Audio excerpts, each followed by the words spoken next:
One two one two. 1 2 1 2. 1 2 1 2. What 1 2 1 2. Let's get it cracking. Friday evening. It's about to go down. What's going on, gang? We are back. All right, Friday evening. What's the date today? This January 9th, 2026. Let me go live on my Instagram so we can let the people know that we are live on YouTube. All right, let me know if my audio was good. Big salute to everybody who's tapping in. Anybody who's watching on YouTube, there are two different screens that you can choose from. We have our vertical screen, and for the people who are just watching on the regular screen on YouTube, big salute. Make sure to hit that like button. For the people on Instagram, we are live on YouTube. We are live on Facebook. We are live on Twitch. We are live on X, aka Twitter. Let's get into the list of topics that I have here on the screen. Moula first versus BFR. There's a back and forth that has been continuing for years, and it's just sparked back up. We definitely got to get into that. Top 5, this is Houdini. We'll definitely get into that as well. Drake versus basketball or former basketball player Brandon Jennings. We'll definitely have to get into that as well as the new announcements. We might be getting that Iceman album sooner than we think. Also, I got a video that I want to react to from LeBron James' wife, Savannah James. She got her own podcast. We'll definitely get into that. There's a story about an XO member being robbed. We definitely have to get into that as well. There's a segment that I have here about white hate towards brown people in this country. We'll definitely get into that as well. Other than that, I got also Canada is stopping immigration for parents and grandparents for our civic duties. Canada Cop Watch meets 31 division. If you guys have any topics, spam the chat. Comment gang strong. For the people over here on Instagram, we are live on YouTube, youtube.com/welovehiphop network.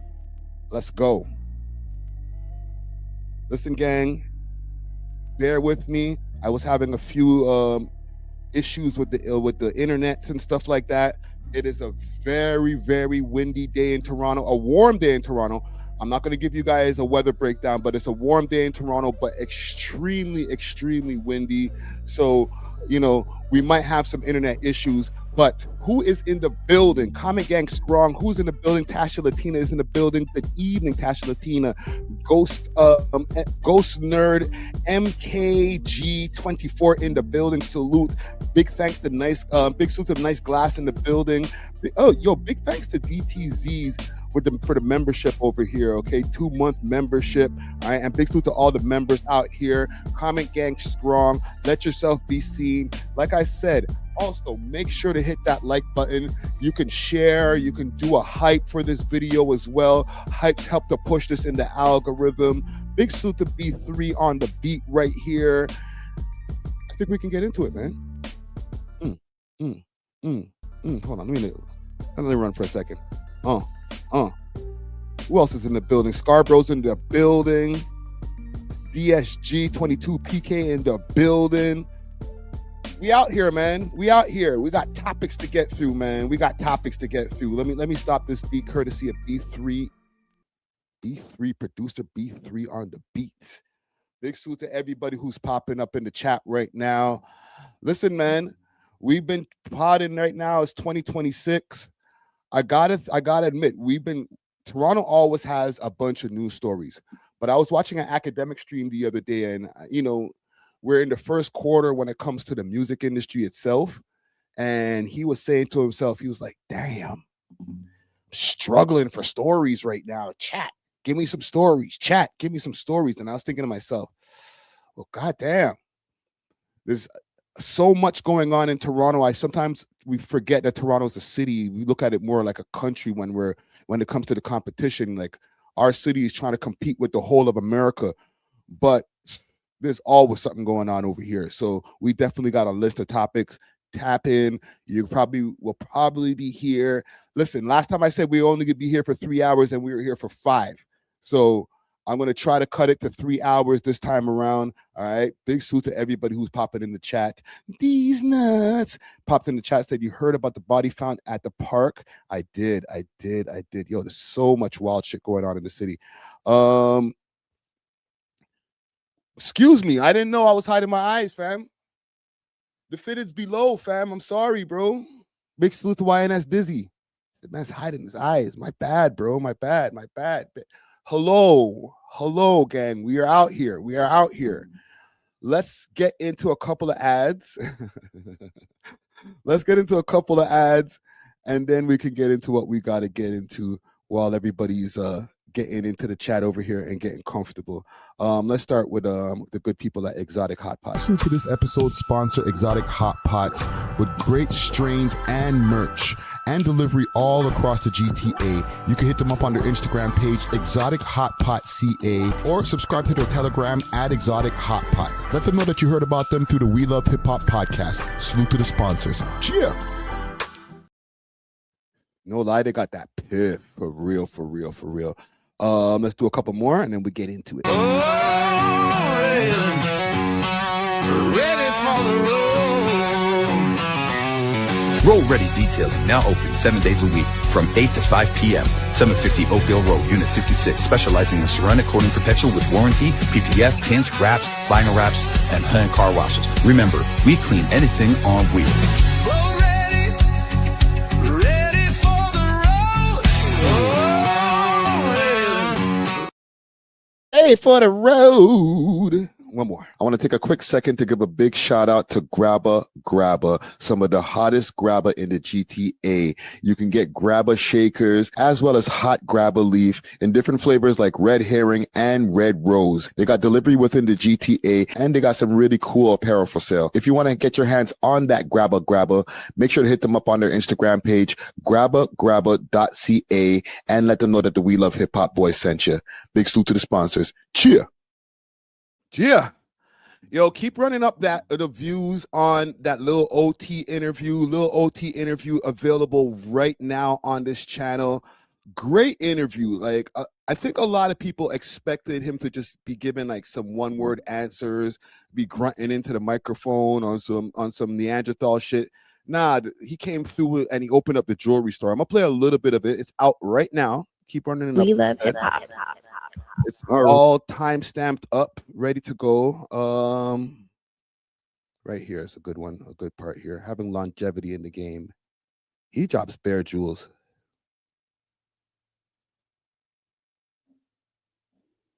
How you overcame it. It comes with story times. So you can't blow up off your first year and then the next year some shit comes out on you and then your name's ruined. Because you're not really doing what you're saying. That's what I told this guy too. It's like it's never like this. It's never straight going up. Like it's going up and then there's like a pause. You have to beat that to get up. You know what I mean? Rain starts. Or certain people fall down in their mash up. You know what I mean? You have to fight that, get back up. Boom. Discipline, cause and it's really Canada too. No one's gonna be rooting for you to the end. Yeah, they're gonna like you in the beginning, and they're gonna hate you. I can only imagine you in Hamilton. Like you're the first rapper busting in the city, and people are like, yo, buddy, like I was rapping before this guy. How is he making noise? How you know what I mean? There's always gonna be that. There's always gonna be hate that comes with it, and then there's always gonna be that love that turns into hate. People that would have post their shit in the beginning, show you love, and in the ending, it's like, what? There's no more love anymore. Like, what happened? They love you. They hate you. They love you again. They love you again. Yeah, no, those are the phases of the rap. Literally, you just said it. You got it. At first, they love you, and then they give you a reason to hate you. Oh, he did this, he did that. And then they figure out, okay, he can rap. But if you could get to that last stage where they love you again, you made it. Yeah, you know? that's a real one right there. Yeah, no, that's real talk right there. Yeah, facts. With everything that you've done so far, and you're still very early in your career, right? What do you think would be your biggest musical accomplishment so far? Musical accomplishment? I was playing myself just now. Pause. I just had to monetize the damn stream. I was so busy before the stream, I didn't even monetize the stream. Let me play it from here. Bullshit. Because you get into, like, I see you on the blog sometimes. I don't fuck with a lot of rappers. I don't. I keep my circle small. All this rap shit's fake. These guys are not my homies, fam. They hit me on the net, DM me, like my picture, D-Ride. I'm not falling for that. I'm not falling for that. Then they get their homies D-Ride. 10 of their homies are liking my picture at the same time. Cuz, what do you guys just do? I'm Yeah. not falling for this. You're not gonna see me link up with these rappers. You're not gonna see me in these pictures, and music videos. If I fuck with you, me and you genuinely have a relationship. I know you, and you're sturdy. I did my background check. I'll fuck with you, but I can't just do a song with him, and then next year his name comes out. Ugly. I look bad. Yeah, just I'm bad. not doing that. I'm not. My name's like, no. Keep your circle small, bro. Work too hard to get to run it I down would the say drain. there should be collabs though. There needs to be collabs, and other rappers got to stop getting in their feelings about these collabs. Like, 100%. just because I do a song with so and so, and you don't like so and so, I don't care. I would have did a song with you if you didn't bring it up. Me and you, both of us, and he can't say nothing, and he can't say nothing. 100%. And then they both listen to it because they fuck with it. Yeah, 100%. At the end of the day, if you can rap, that's what we need to bring back to Canada. If you know, low key, I didn't know. And funny enough, I'll pull up Reddit. Let me just double check that I did everything I need to do over here on Reddit. Yeah, low key, I didn't know that he might have been talking about Haji Basto, because Reddit clipped this part exactly, technically, and they posted it up on the Reddits here. Let me find Torontology Reddit. Let's go to Torontology.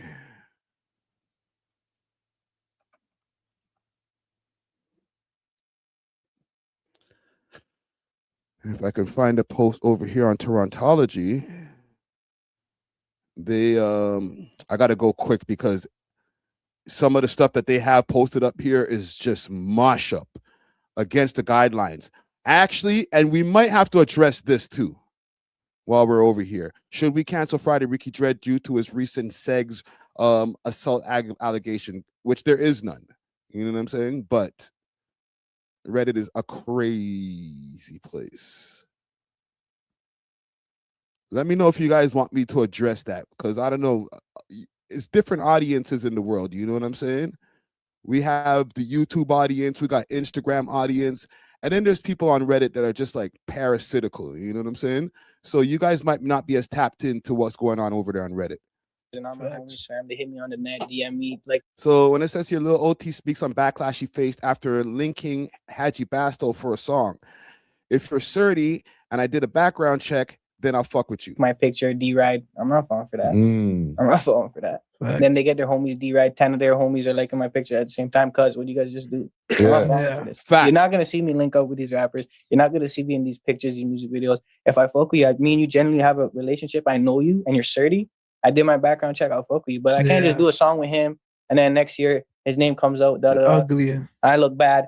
Yeah, and other rappers got to stop getting in their feelings about these collabs. Like, 100%. Just because I do a song with so and so, and you don't like so and so, I don't care. I would have did a song with you if you didn't bring it up. Me and you, both of us, and he can't say nothing, and he can't say nothing. 100%. You know? And then they both listen to it because they fuck with it. So these guys, you know, they were able to figure out what the real lore was when it comes to this. And if I don't fuck with a lot of rappers. The comment section here, he's speaking facts though, but he gonna skip this part. A lot of people, like somebody was saying in the comments just now, Reddit is a dark place because the man came, dropped bare jewels, and the Reddit still found a way to be like, yeah, PC goof, oh, this guy, all kind of shit they're saying about the kid. Lil OT would link with anyone for clout. He was homies with Kyrie, now he's linking with niggas, dissing them, shit is crazy. He says while dick riding Doovie and hating on niggas from other sides for no reason. Holy shit, man. Can we get one positive comment? You could be possibly the back door for either side. SSJ beef for the towns. Ain't they neutral? Word around the hood was the South was extorting him. You know what? I'm getting off of this demonic website. Friday got a weird case. Why is he around? I have no case.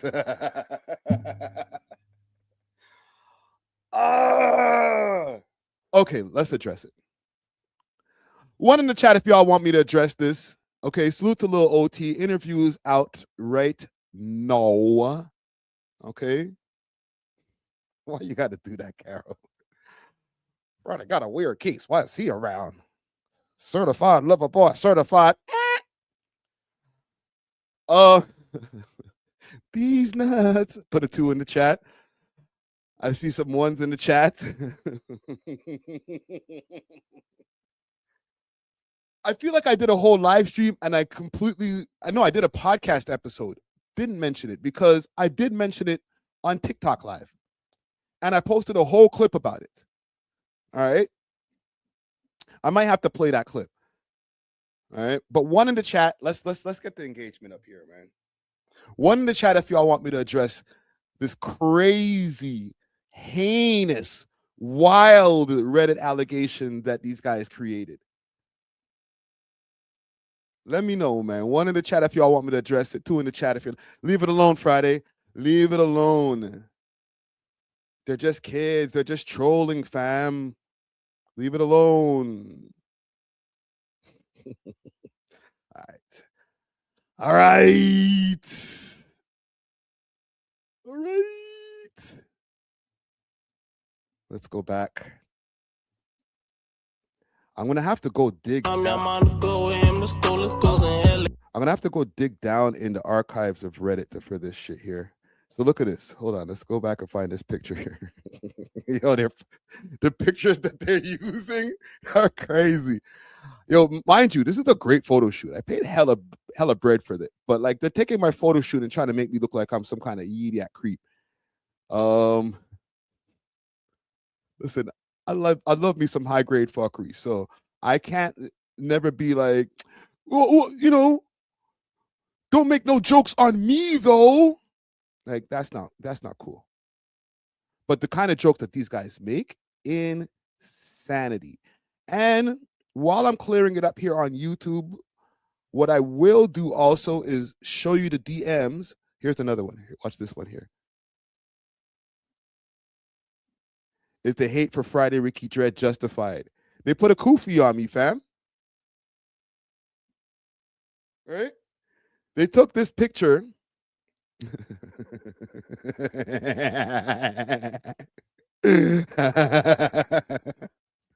They took this picture right here and they put a Kofi on me. Let me see if I can find the actual picture itself. Okay, good. All right. Let me find the picture. Yo, these guys are idiots, man. Holy shit, man. All right, watch it. No Kofi. And this picture right here, the good old days when I was like, I had the V-shaped freaking six-pack going on. All right. These pictures are going to come into play later on when I show you Wagwan. All right, so let's go back to Reddit. That was the picture with me. I have my cell phone trying to look cool. You know, when you take a picture with the cell phone, that means you're a drug dealer, right? Back them times there. And I had the Bluetooth in the ear, right? It's like a cab driver, like an African cab driver.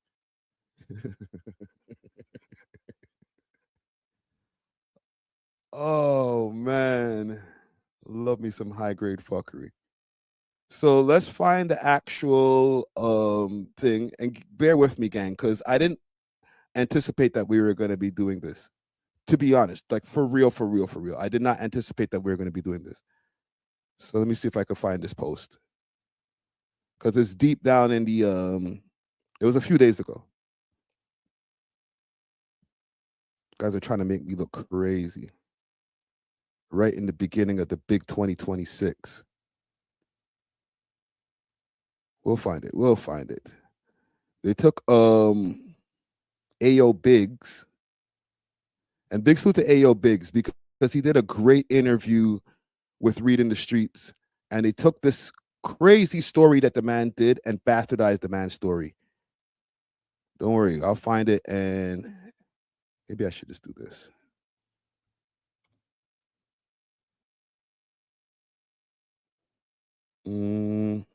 Let's do this. Friday, Ricky Dread. Because they spell my name right when it's time to do some stupid shit.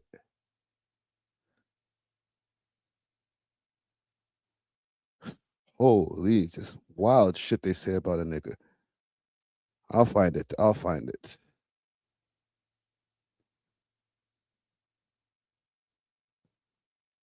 I will find it. You're trying to tell me these guys say so much wild shit about me that I can't find a thing? Okay, what I'll do is I'll go over to the We Love Hip Hop page and then I'll find it in the back end, because on the We Love Hip Hop page, I did address it. All right, so here we go. The fourth time that Reddit has tried to destroy me in some kind of way, degrade my my character, insane type of shit. So there's an interview floating around right now. I'll just play my reaction. And let me know in the comments. I think this might be, I don't want to call out man's names, because if it's not the right person's name of who this person is in the interview, because the story that he tells in the interview is crazy. But they have my picture all over this, and I'm going through the comments right now to see if I can find a name. But all these guys are doing is just talking shit about me. So we'll play the clip,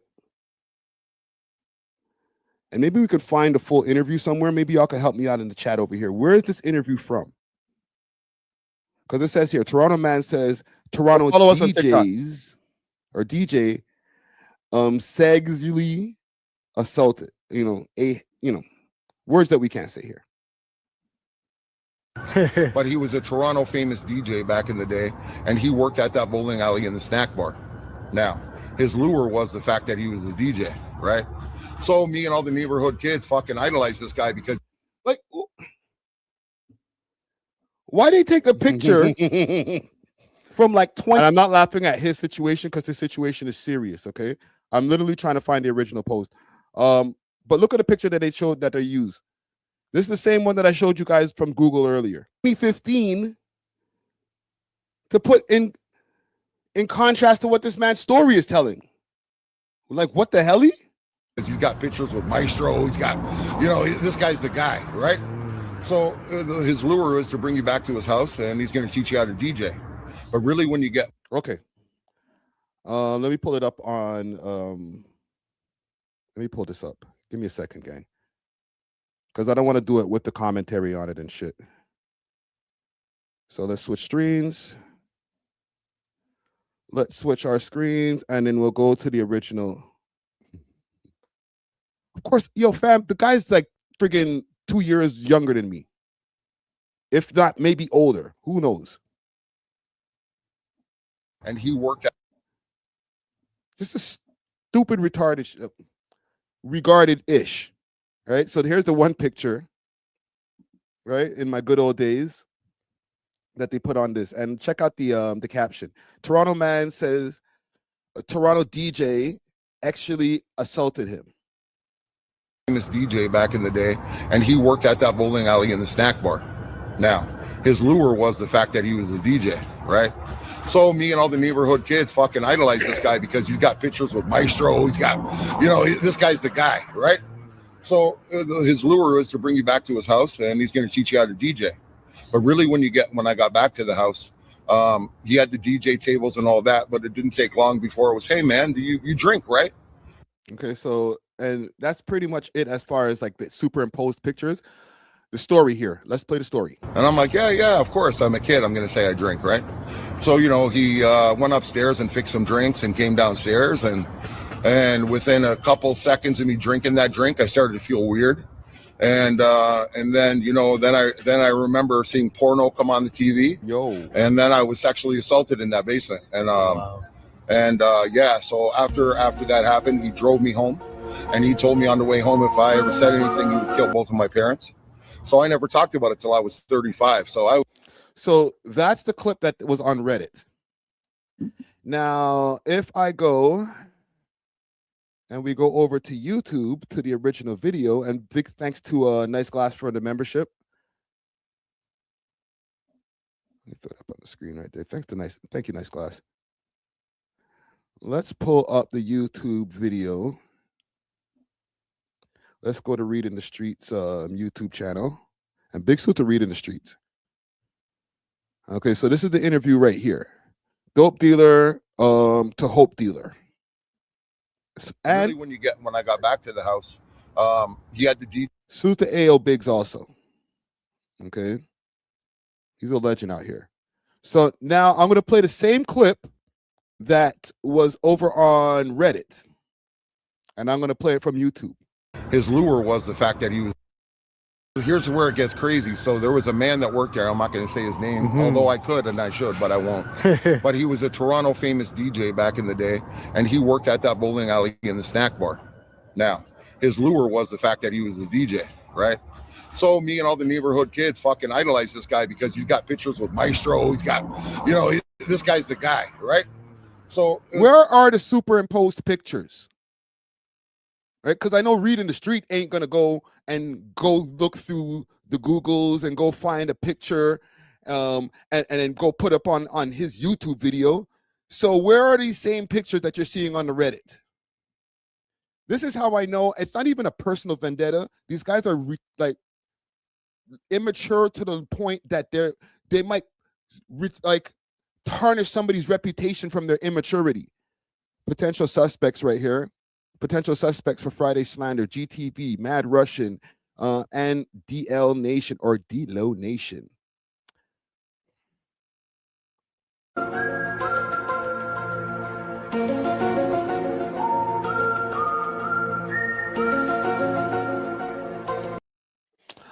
I'm not against it. I'm not gonna put it on anybody, but I'm not against it because that is insane. That is a mod thing. Like, what are we dealing with here, fam? Me and all the neighborhood kids fucking idolize this guy because. All right, this is what y'all gonna do. So let me do this quick. I'm gonna go through my DMs, but let me just hide my DMs for a second, and let me go in there because I don't want to leak everybody's DMs. So here we go, and I'll put it back on the screen now for you guys to see. Bada booms, bada bings. Here's the youth who made the original post. Fuck, I have the wrong screen up. Give me a second, gang. I'll show you guys because the youth who made the original post DM'd me. All right, he DM'd me. Yo, respect Friday for not taking my clip so seriously, especially a touchy subject like sex assault. What? Let me move the comments off the screen for a second so y'all can see this a little bit better. Like, what? Like, no, bro, I didn't take it lightly. Like, ha ha ha ha. That funny, that joke there, when you accused me of being a PDF. Oh, that was so funny.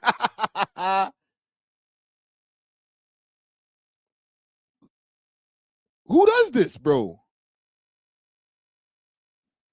And I respond, huh? Are you serious, bro? You try to link me to some serious allegation. That shit is no joke. No response. What's his name? Zer Creeper 1405.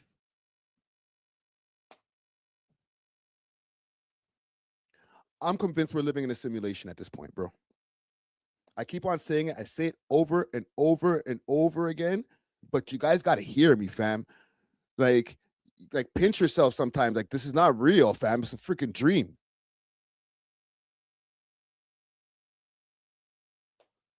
And since then, now it's all these, so Friday, you're not going to answer for that thing, Sam. Yo. So, yes, that is what it is. Okay? That's what's happening. That's why you're seeing. This guy's head is like, sorry. I don't want to get distracted. Man's head is like, looks like a friggin' watermelon. Pause. No pause. That's why you're seeing these weird ass posts like this. Stupid shit like this. Should we cancel Friday Ricky Dread? Should we? What should we do? Anyhow, let's get to the actual topics that I came here to get to. Okay? It has been addressed. And guess what? Reddit's not going to clip that. All right? I already responded to this on TikTok Live, posted it up on the We Love Hip Hop Reddit page or We Love Hip Hop Canada Reddit page, shared it to Torontology, and these idiots are still in the comments like, yo, we need answers. All right. You need answers.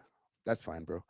Okay, so let's get to what we got to get to over here. I want to start with this Moula first versus BFR thing. Okay, because those guys have been having a long-standing beef for probably maybe 10 years plus. Okay, dare I say, today we're going to get to the root of this beef. All right, so everybody make sure to smash that like button, do all you got to do to make sure this video goes out the roof, because I'm going to take y'all from where we are here in 2026, and I'll take you guys to the root of where I feel a lot of this shit started. Okay, I've never actually done that before, but I'm going to take y'all to the root. So let's start with how everything started back up again. For some reason, YG decided to get on his Instagram stories, and he's been dissing Top 5 and a few different people. Like, YG has the list of ops that he has to go through, his checklist every couple of weeks or whatever. And he hasn't gotten at Moula first in a while. But for some reason, he woke up, he decided, you know what? I'm going to get at this guy Moula first. And he says in his Instagram stories, you know, regular black screen shit, he says, I used to kick Moula first in Pyrex ass back in the days when we was kids. On God, used to beat them flawless victories. Full health bar, perfect, 100%. And it kind of ended there. He didn't say anything else, but first this just activated the hell out of Moula first. And Moula first responded with, why you can't come where you hung as a kid? G. And apparently this is supposed to be a picture of YG. Can we get it closer? And they put Lil Weasel over here. Location, Rexdale, Elm Bark Junior Middle School. All right, so the man them are... That's the first shot for Moula first. But then Moula first followed up.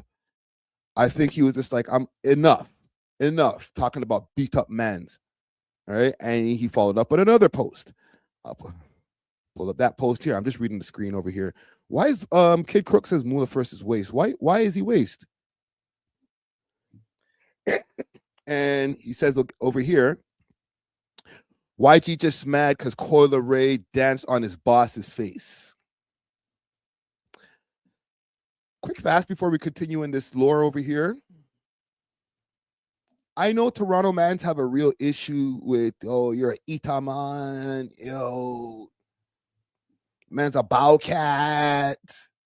Oh, we caught him. He was eating pum pum. In the big 2026, I'm going to have to take a point away. If we're going on a point system of who's winning in this beef, I'm going to have to take a point away, because we can't be using eating pussy as a diss in 2026. Man, them have to get past that, bro. We need to get past that. It's okay. All of y'all niggas yam your girl out. All right? It's fine. You niggas don't have to hold it in anymore and be like, oh, shit, I'm going to use it as an insult, but when I get back home, I'm going to spread my girl out. Because that's what you know that's what y'all niggas is doing. All right? And I'm not even going to say, oh, with all due respect to the man, them, all of y'all niggas is doing it. All of y'all are going in your DMs, getting responses from BBL bandits you never thought you're going to get a response from. And when they get to the crib or the BNB or wherever you're trying to knock it down, after you spent a whole bunch of money on dinner and all that type shit, they're like, you ain't getting in unless you eat it, nigga. And they do it gladly. So that's just my sidetrack. Not all, every single one of them. All of them niggas who use that as a dissing point, they're probably the best eaters. Okay? Man, they might get cheesed at me later on. Like, what are you talking about, Friday? Yo, you try to disrespect the man. Them like, yo, fam, y'all niggas eat pussy. Stop lying. Anyhow, he continues. The whole Toronto knows that I knocked you out twice. You were bullied in Orton. What is this? Orpington Crescent, and that's why you switched to Driftwood Avenue. You couldn't take the abuse anymore.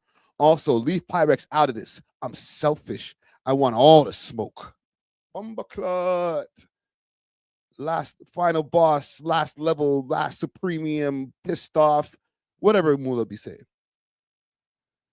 And then he continued because YG never, from what I've been watching through these internets, he never responded. And then he continued. He posts this. No means no is what the Reddit is saying, but this is in his stories.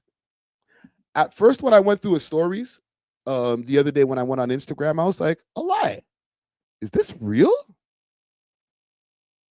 There's no way. Let me just check something. He might have it on his Max Way of Thinking page. I was like, there's no way. This is not real.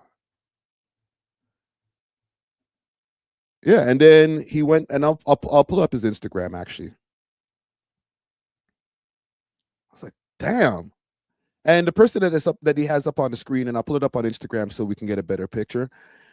R.I.P. to Wasi Peters. Okay, he was a gentleman that basically what the Was gang named their crew after, right?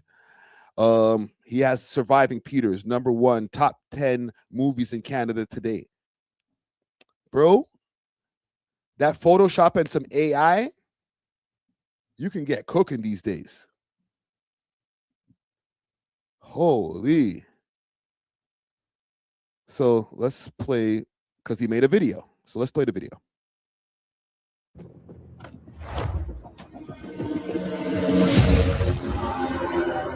You guys have to ask this guy what's going on with that, bro. Raping girls or what?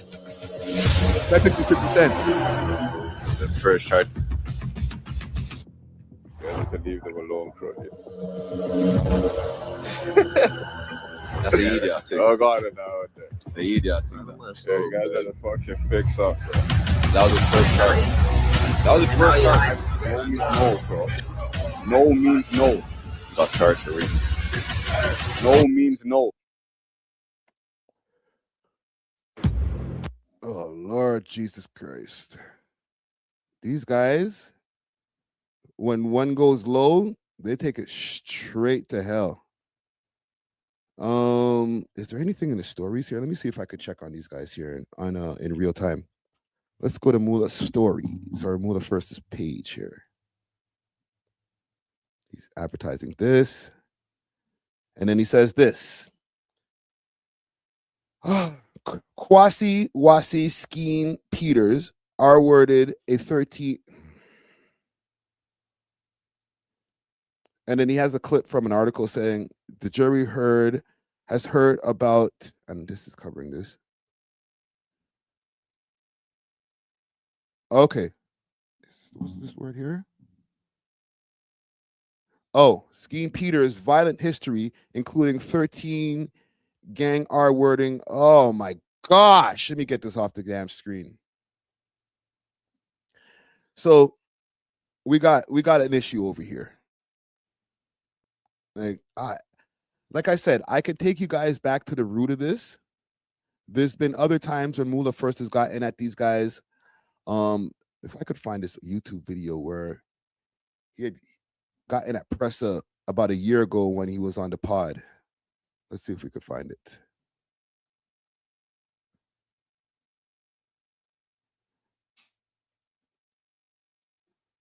Let's pull up these YouTubes here. And if my internet starts fucking up, bear with me, gang, because right now it is crazy. So let's go to Moula Pressa.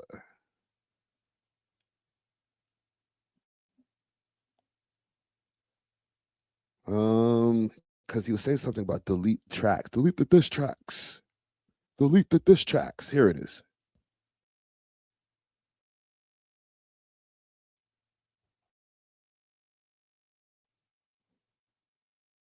We love hip hop. He took solid.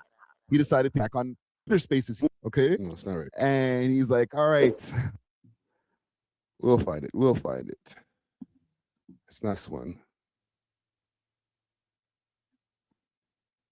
I want to find the exact clip where he says it because he went crazy.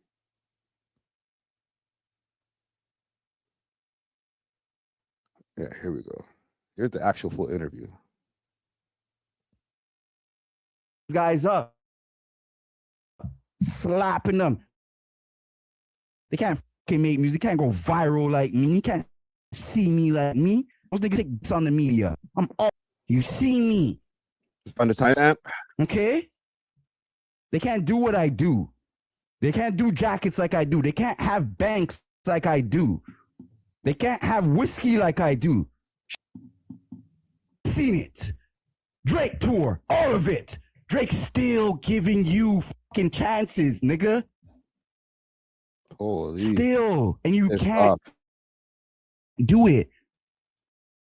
You look desperate. It's des. Okay? You want to know why it's des? Because you're supposed to be up here. Why do you care? You made it. Go fucking live your so just fucking for some life, context, nigga. this is after Pressa had offered, or not Pressa, my bad. Drake had offered a open verse. If Pressa and Doovie were able to get on a song together, I guess it was a challenge from Drake. He was like, yo, I'll jump on a song if you guys are able to jump on a song together. All right. This is under the We Love Hip Hop comment section on our Instagram. You know, as usual, big salute to Drizzy Drake. But yeah, after that, everything went crazy. Yes, Moula first interview. I'm gonna work on that if he's fucking with me. You back in Toronto? Money run dry or something, B? Like, go live your fucking life, nigga. We ain't worried about you. We don't. Your fucking reconcile shit ain't working over here, bruh. Have it work for the higher ups. Okay? I was cool when Drake said, you know what? Doovie Pressa, even though I was left out because I'm the most consistent motherfucker in this motherfucking country. Okay? I still was like, okay, that's fine. Drake, I was saying, yo, it's bigger than me because you know what? Even though he said final level, we're the real final level, whatever. I was like, you know what? I see what Drake's trying to do and it's bigger than me. I was fine at that point. Yeah. But it's when Capo comes out now, Chubbs, and says, oh, I support this message. This is a new TO when the niggas dissing me and I stand for a whole lot of shit. The niggas talking about, shout out Rock Boy Ninja. I don't know if you guys seen the whole clip of that live, but that's where to go get it. And I might have to bleep that name out of there, but cool. Keep going. That's a whole other story. All right, boy, man. Listen.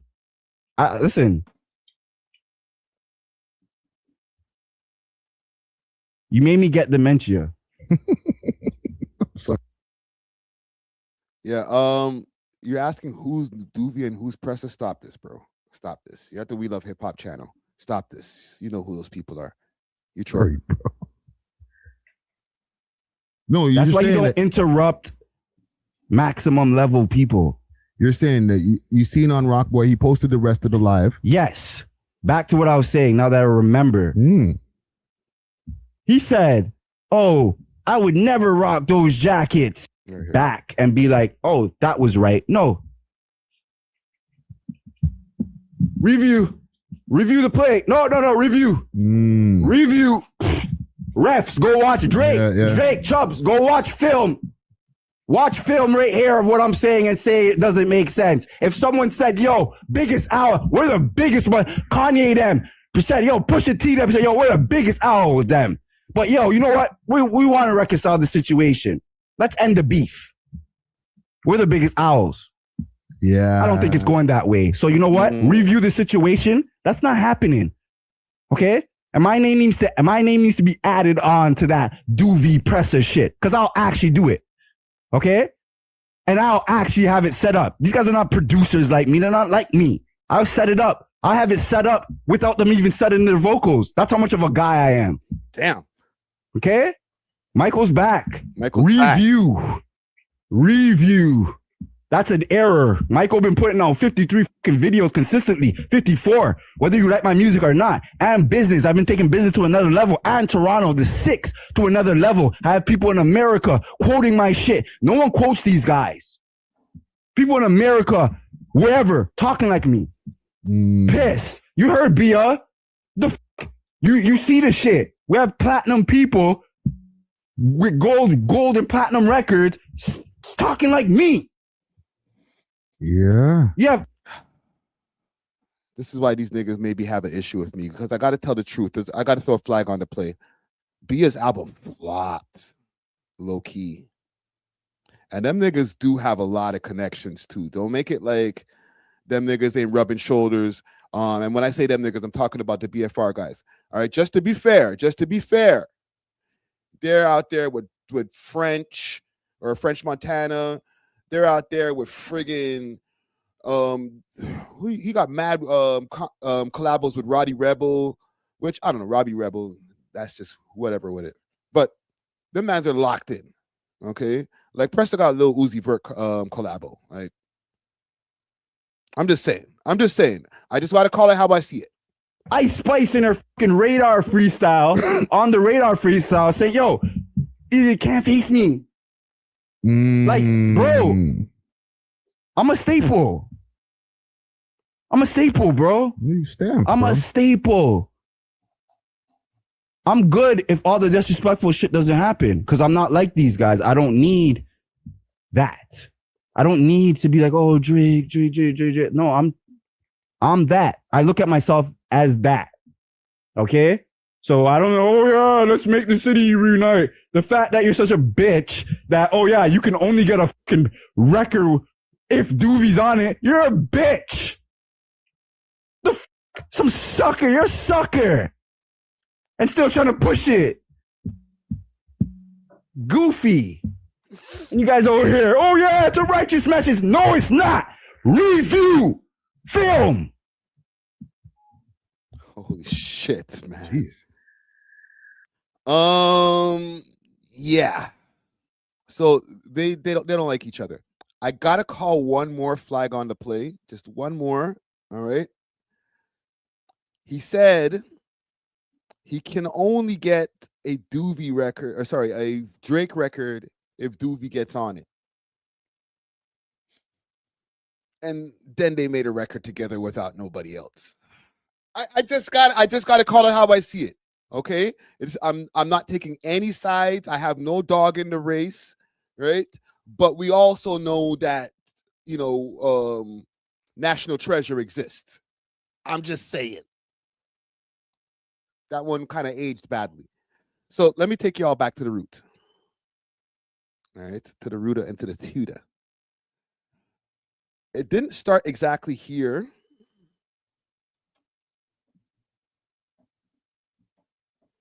Okay, with Young Dubs, an RIP to Young Dubs.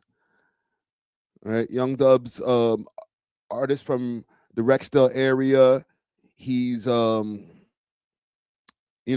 doing this thing from back in the days, but he passed away in the early 2010s. Right, these videos right here from like 11 years ago. If I could play just like a clip of something. Let me just find something if I could play without getting any copyrights. And salute to Pillar B. He actually tells the story about Young Dubs. Why I do the shit for my guy? Why I do the shit for my gang? Why I do the shit for my gang? All right.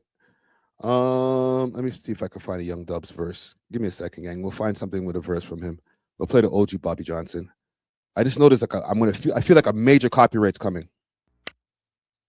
Everybody know we are Xing, riding with the killers in the West End, running my block to the world, back shots to your girl, watch you fucking out her best friend, that's that shit. Now, this gentleman passed away back in and this is from 11 years ago, 2014. If I'm not mistaken, 2016. And if I can find Pillar B.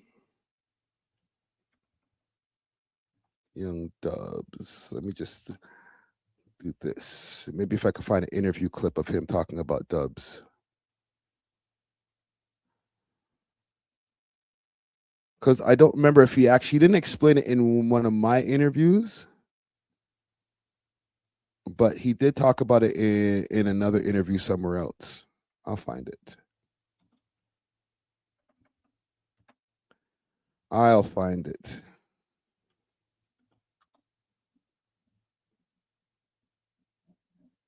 It might have been over here. That's the last interview that we did together.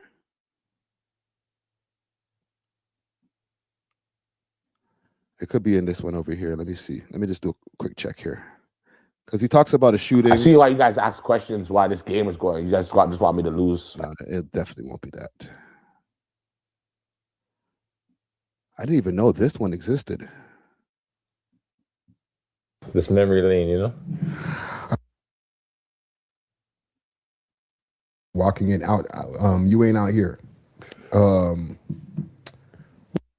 that record bangs. If that's something you weren't feeling, so we're from Toronto. It's not like we live in friggin' very small city. Yeah, you know, we don't live in Tennessee or somewhere where it's just not as it would be as crazy. Yeah, you know what I'm saying? We're not like, you know, pretty like Brampton, Toronto.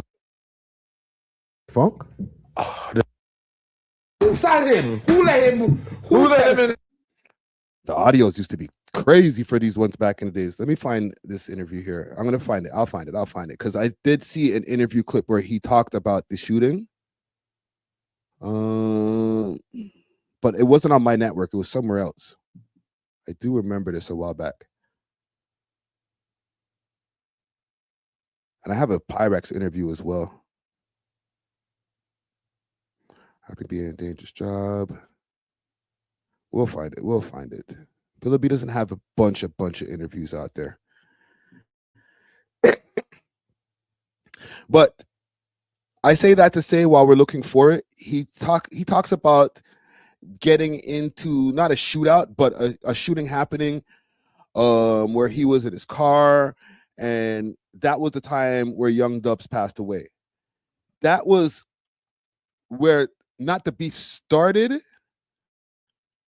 but it started to exacerbate the beef that these guys had. Okay. There was also the passing of a couple of other people. So if I put in Payback, let's see if I can find Payback's track here. The Payback and Jadakiss track. All right, Bullets Rain. This is like from 12 years ago, 2013.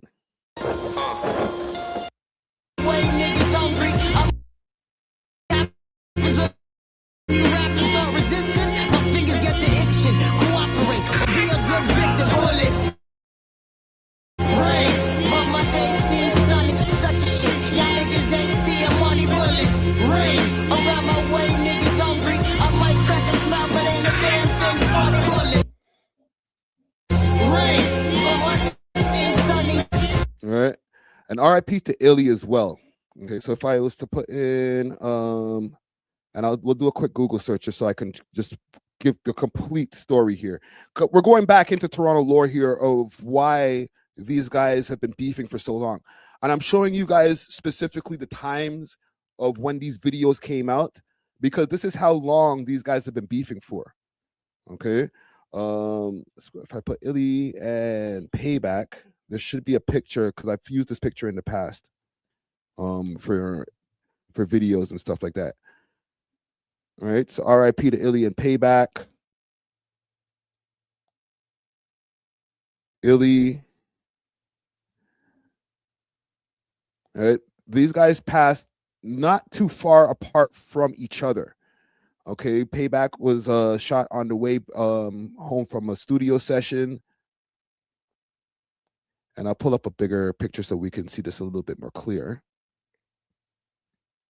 And same thing with Illy. He was also shot. All of these guys passed due to gun violence. There was once upon a time, sorry, I'm pulling up the same shit. There was once upon a time, there was a mural, or not a mural, like an advertising for the OVO clothing. and they had everybody on the advertising. You guys remember that shit? It was like a poster that they used to have by Bathurst and Dundas, and it had a bunch of different people on it wearing like the OVO Roots collab.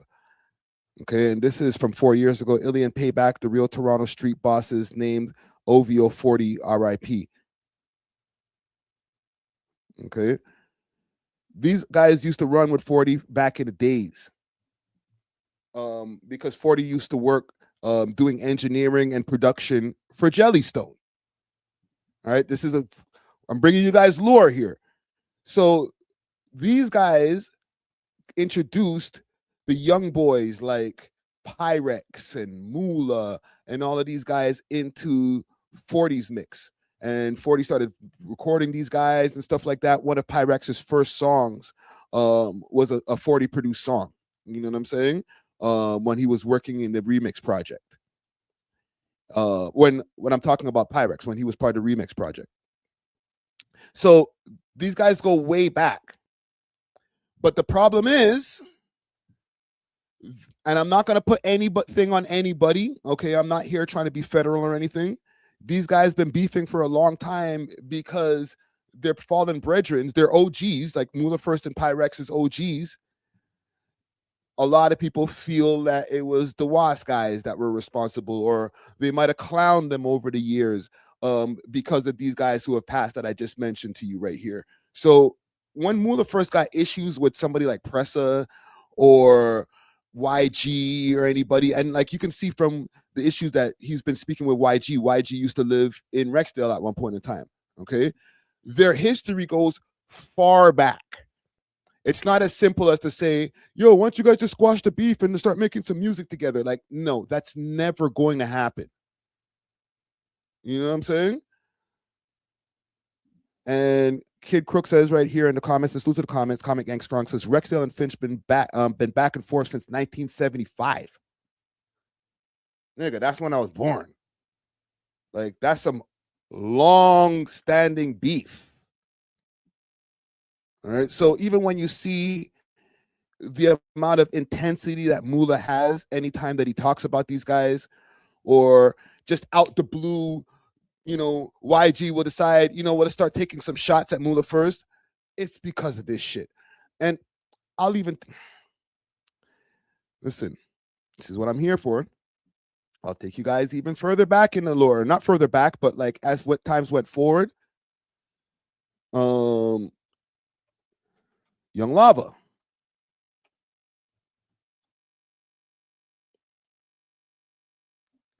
This song, Conversations, BFR diss 7 years ago. Because these guys, and Young Lava also younger brother to Young Dubs. All right. You see, are we connecting the dots over here a little bit more of why Moula has an issue with these guys, or why Pressa has an issue? You guys like, nah, bro, like we're never resolving this shit. Don't get me wrong. I'm always here for peace and resolution, but I could also understand why two ops will always remain ops too. I'm a realist. I'm not going to be like, come on, guys, work it out. You know what I'm saying? Man, they go back and forth from Vaughn Chase to shooting in playgrounds. Like, bro, it's not rap. It's beyond rap.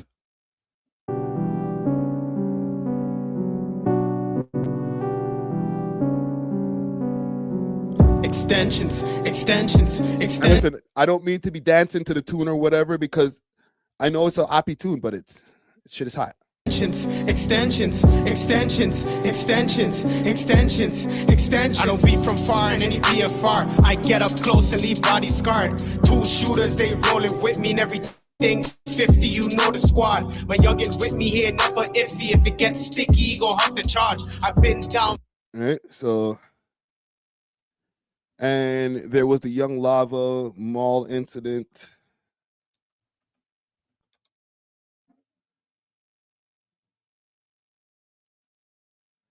I guess they say he ran from Jane Goons. And listen, salute to Young Lava. He's doing his time right now. Probably for you know, he's in jail for a shooting, right? I don't think it was a random shooting. Lava P, why you on it? Yo, Lava. Yo, Lava P, why you on it? Why you on it? Yo, Lava P. Right? So, and yeah, I'm not even mad at him getting out of there. He was dolo, like completely dolo. Get a quick jog. Don't go crazy and flying, running through the mall, but get a quick jog. You might be trying to get to your whip to go get to your thing. I'm not gonna lie. Like they try to use this to clown him. This is early Instagram days where like, yeah, let's videotape us running up on the ops. All right. But yeah, this is not going to end anytime soon. I'm just trying to let you guys know, like, it's not just, oh, we beat up Moula first and Pyrex back in the days. Jokes. Let's make a diss song. Nah, bro, these guys really, really hate each other. Like, they've lost loved ones over this beef. Generations. You get me? And people going to jail too for all kind of shit. Young Lava's in jail right now. You know what I'm saying? And even through that times, there's been division between Rexdale mans. We're at this point now where guys in the Driftwood area, there's division over there. So even the whole solidarity that these guys had while they were going back and forth between the two different blocks, that's not even there anymore. You feel me? So I don't even know. Was it all worth it in the end of the day? In my opinion, no. But at the same time, I'm not living their existence. I'm not the one who has fallen homeboys from each side when it comes to these issues where I got to be like either fend it or figure out a way to get over it. And to be honest, I don't want to be in that position. So salute to both parties. All right. Maybe this is brought in a little bit more clarity to the audience as far as like, yo, why do these guys keep on dissing each other? It's not private information. This is all public information. It's just that sometimes you got to kind of put it into one place for people, like, so you could understand, like, yo, oh, that's why we're always going to see these guys dissing each other. All right. So it is what it is. Salute to both parties. Let's move on though. Let's move on. I feel like I got a little bit sad from watching that. Actually, continuing in Toronto Falkery. Top 5 is back, I guess, maybe. He posted up on his Instagram stories. And it's funny enough because when he posted on his Instagram stories, he had called us the same time. And let me see if I can pull up the clip of what he posted on his Instagram stories. He said he was back with some new music, or he's ready to do new music. All right. Says, I don't say names, but you already know who I'm smoking. Pager activated 5.0. However, if you see here, the way that he spelled who is in a specific way. He's got the microphone over here in the booth. And then on the TV, he's got Houdini running from the scene where the shooting went down.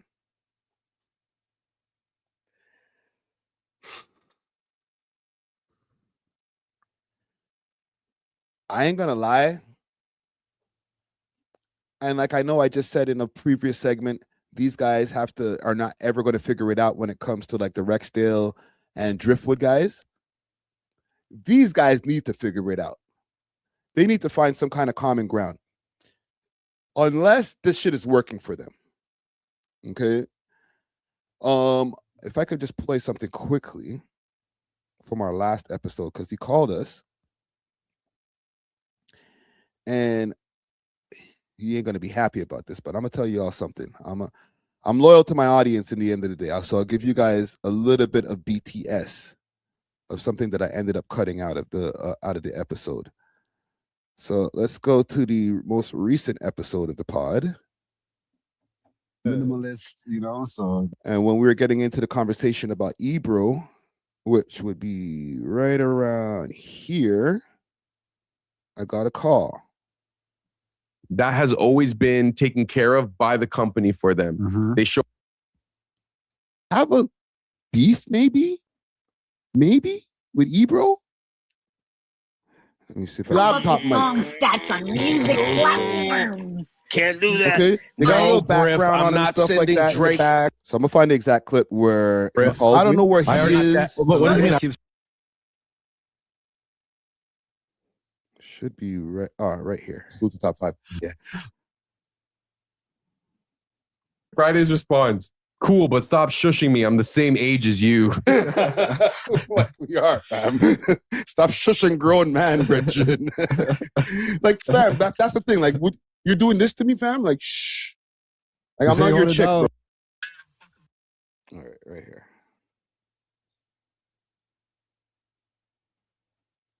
Right? And I'm going to go over to Twitter over here because, I put everything up on Twitter. Hold on. Yo, I'm on air, fam. I'm not live, but I'm on air. Yeah, bro, we podding. You got anything to say to the audience? That new music coming 2026. Jeez.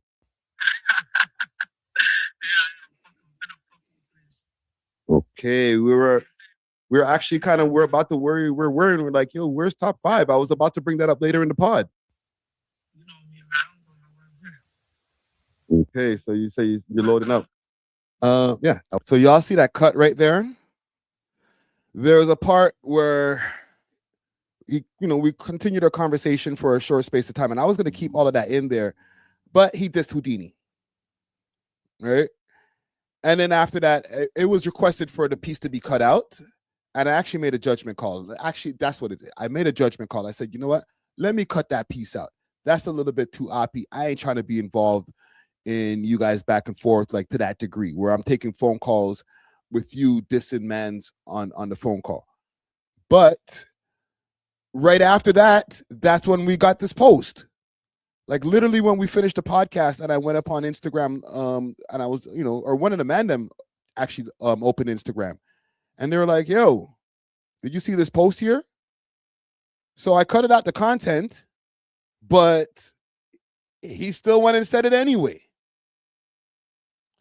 So maybe I shouldn't have cut out the content. I will say this though, when it comes to these guys, because this is dark, you know what I'm saying, as far as like dissing Houdini and stuff like that. These guys need each other. Whether it's when they get along, and when they get along, you can see how much stuff that they were able to get moving and shaking. When they get along, it's all gravy. And when they're not getting along, they help to turn each other up by dissing each other. So in the end of the day, they need each other. Yeah, pause. They need each other. So they just got to figure out which way is the best way that they can benefit off of each other, because obviously the relationship ain't real, or these guys wouldn't have took it this far once now that they're beefing. You feel me? I'm looking forward to new music from Top 5, but if I was to say who's winning in this beef between Top 5 and BFR, and there's no winner. There's only, and I'm not calling them losers, but there's only losing in this type of thing. You know what I'm saying?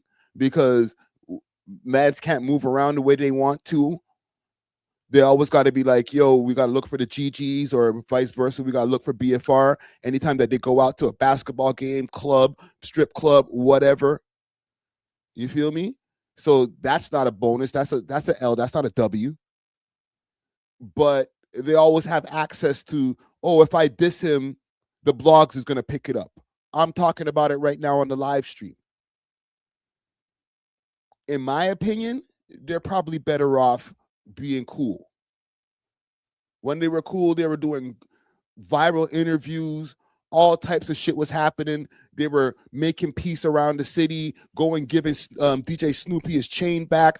All types of cool content that was making them go viral. Now, at this point, yeah, they can turn up the timeline here and there by dissing each other, but at what cost? And it's really short blips. It's not something that, like the Leah May interview, is gonna last and sit there at like 500,000, 600,000 views. It's just like it's like hollow promotion as far as these guys dissing each other. All right. I've said this before and I'll say this again, and then we'll close the segment right here.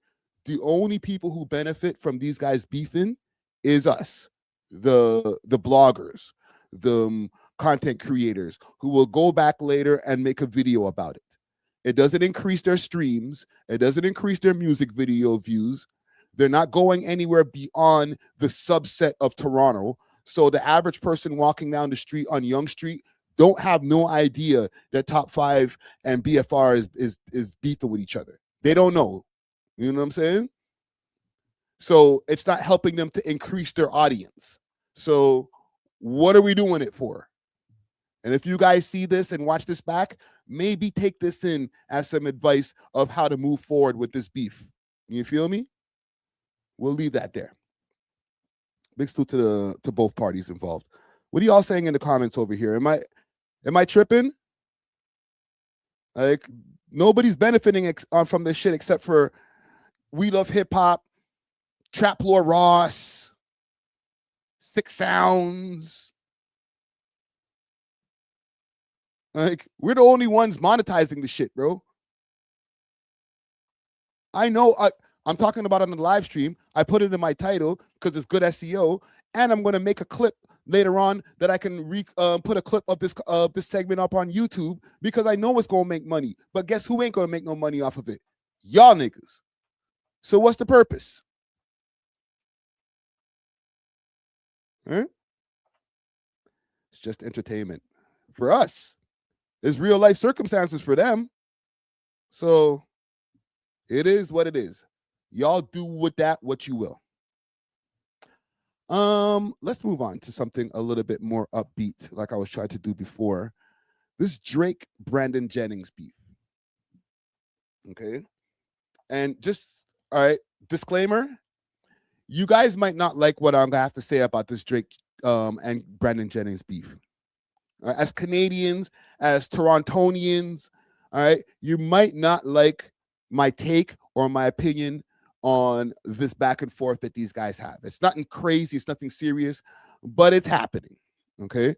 So let me see if I can pull up a clip first from Brandon Jennings of why we got some kind of an issue in the first place. All right.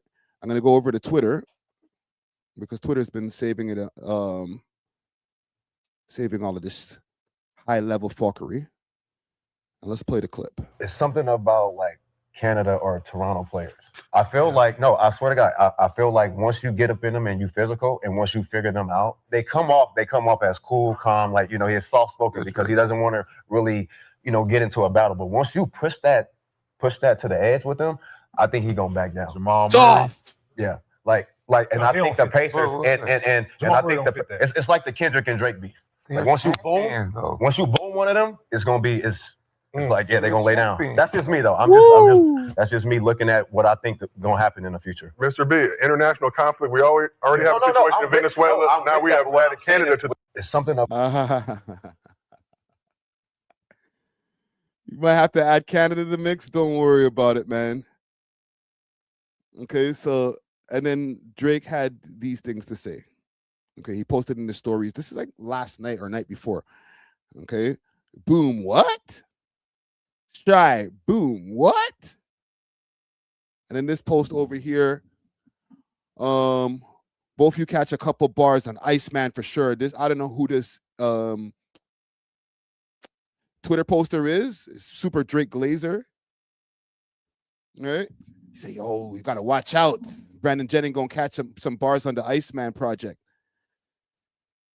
And let me play another clip because he did respond. Brandon Jennings did respond to Drake posting those different things there in his comments and stuff like that. All right. I don't know if man was scared or anything like that. But you know what? Do I need to play what he said again? We'll play it after this. Okay. We'll play what he said again after this. Let's take a look at the stories that Drake put up. So he posted two stories, the first of which featured you and Drake together back in the day with the caption, "Boom what?" with a question mark, exclamation point, and a question mark. Followed by another solo photo of you throwing up Westside with SGA tagged in that story along with the caption. So after Drake's IG stories were brought to your attention, you posted an IG story of your own in response to that, saying, "Boom what? Bounce back time, Iceman." This photo features Drake in a Brandon Jennings New York Knicks jersey during a concert in 2016. Great times. It was a good time in 2016. Yeah. As I do recall, I was a younger man back then. Yeah. I remember that. So you were a younger man? I was a younger man. Still enjoying life. Like that. Yeah. Huh? What's your reaction to this situation? Yeah, what was your reaction? What was my reaction? I was young. I mean, shit, it was some good times. But no, man, this is a sports show, right? At the end of the day. So when we use certain terms, soft, boom, whatever, like the first time I ever seen somebody come down, what they get boomed on, right? So my terms of how I talk about the sports might be a little rational, but that's just how I talk about the game. But Drake, man, we've been, man, we go back. So, hey, it is what it is. Like, hey, I supported him, he supported me. So, boom. Boom. Do you understand Drake maybe being a little, obviously wanted to support SJ from Toronto, MVP champion? No, as you should. Taking offense to you saying Canadian Hoopers. As you should. We do talk a lot of shit on here. So if you feel away, you have that right to feel away. But I'm not going to take back what I said. And that's definitely going to be my You know what I'm saying? I'm not going to take back what I said. Is what you said true? Huh? Is what you said true? Is it true about Shay or I said what I said. is it true about Drake? I think it's just a true statement just in general. Shay came back. No, for sure. But what I said in that time of boom, why he got boomed though, because of we talked about the Spurs, like it was just that type of situation. And he wasn't playing like him. What you trying to say, Nick? Somebody else didn't come back? What you trying to say? Nah. That's what I'm trying to see. I'm trying to break down the difference. Trying to get him some security or something? You got cousins and shit. Nah. What you doing over there? But you need some help. Swaggy related. You need some help. I can make a phone call real quick. It'll be a phone call. Boom, right? Oh shit. Boom what? Snitch ass Swaggy P. Oh, boom what? Boom what?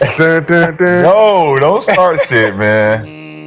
I'm just trying to figure out where I can go out here. Well, Mr. B, I was a card carrying country club member, man of leisure. You're minding your business yesterday. When that was brought to your attention, what was your initial reaction? We talked. So we talked. We talked in the DMs. We had a man-to-man conversation. Well, with that conversation, a man-to-man conversation, did Drake page him? Did he hit up Drizzy? And we said how we both felt, and boom, right after. Just left it alone. Now we're just moving on. So I mean, tell you when it's coming? Huh? Tell you when it's coming?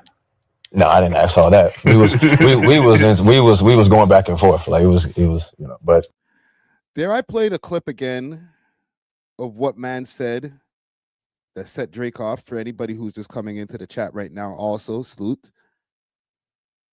Because I don't know. I'm not completely mad. You know what? I'll keep my opinions till later. Like Canada or Toronto players. I feel like, no, I swear to God, I feel like once you get up in them and you physical and once you figure them out, they come off as cool, calm, like, he's soft spoken because he doesn't want to really, get into a battle. But once you push that to the edge with him, I think he's gonna back down. Jamal Murray. Yeah. And I think the Pacers and I think it's like the Kendrick and Drake beef. Like once you boom one of them, it's like they're gonna lay down. That's just me though. That's just me looking at what I think is gonna happen in the future. Mr.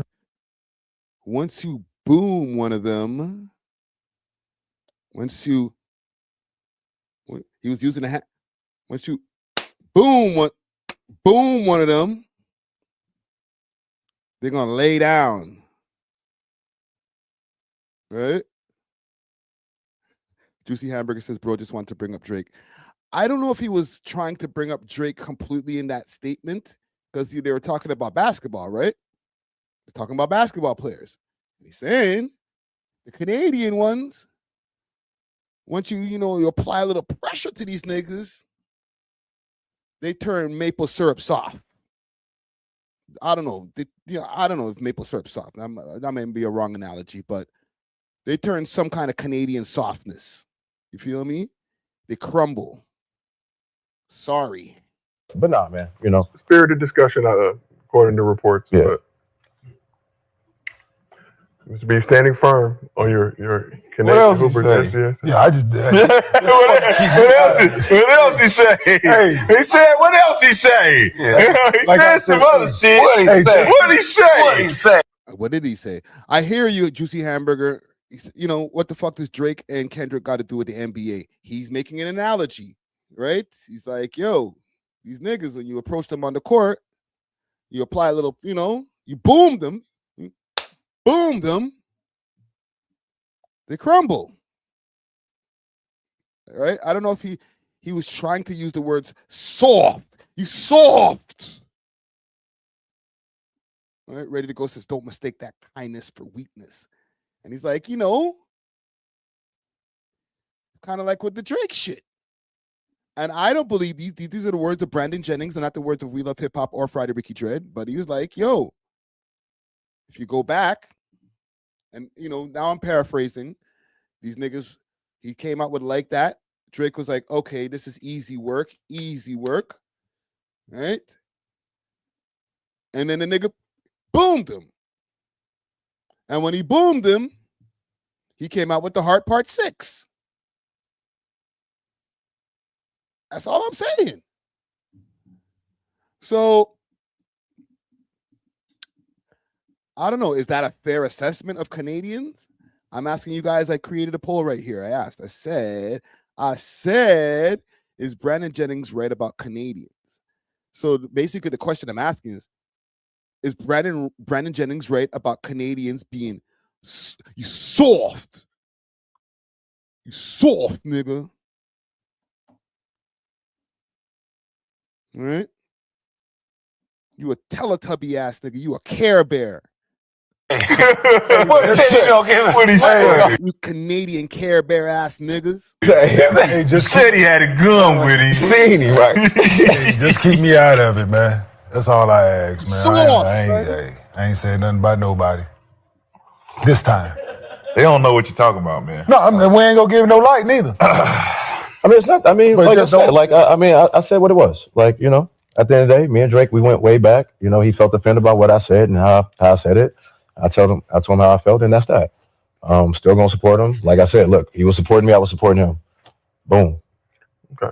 Well, putting this situation aside, let's just go back to 2016. You see Drake on stage wearing a Brandon Jennings New York Knickerbockers basketball jersey. Yeah. I had just got traded to the Knicks too during that time, and that performance was actually in Madison Square Garden, so they had my jerseys, and Did you get tickets to that? No, I wasn't in town. Okay. So you weren't even in town. And a lot of things like, people see Tough Crowd. I don't be around. You see it though.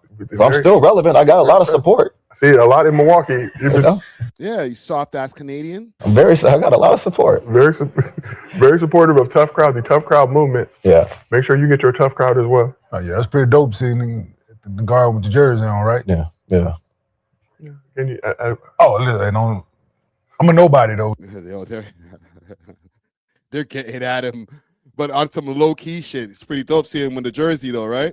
It's nice, right? It's nice. What are these kids like? Well, for those who've watched documentaries recently, you know what I'm talking about? they may notice. Hope to God. Your IMDb updated.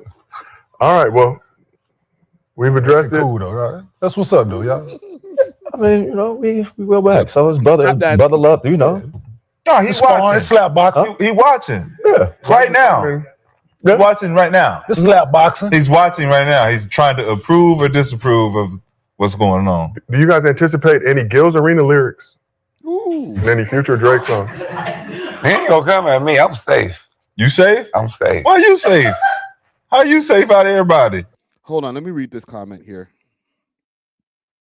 Heck, as an American, I didn't think y'all were soft, but the trolling from Drake really took at his age, or the 5 trolling. I'm not saying it to mean, but it takes trolling to a new level.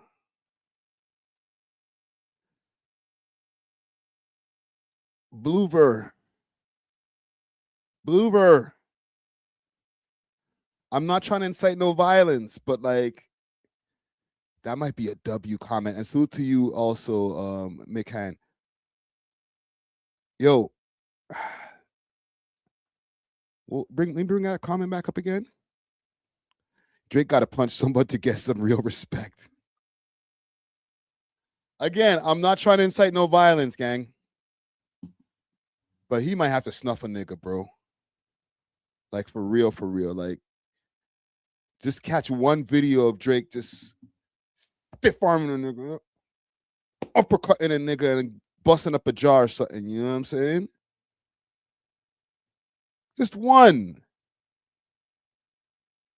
Maybe putting a nigga in a freaking full Nelson. Right? Sleeper hold. Go to sleep, bitch. Just one. One video like, yo, Chubbs, no. You back up. I got this, nigga. Wapow! And then all the talk is done.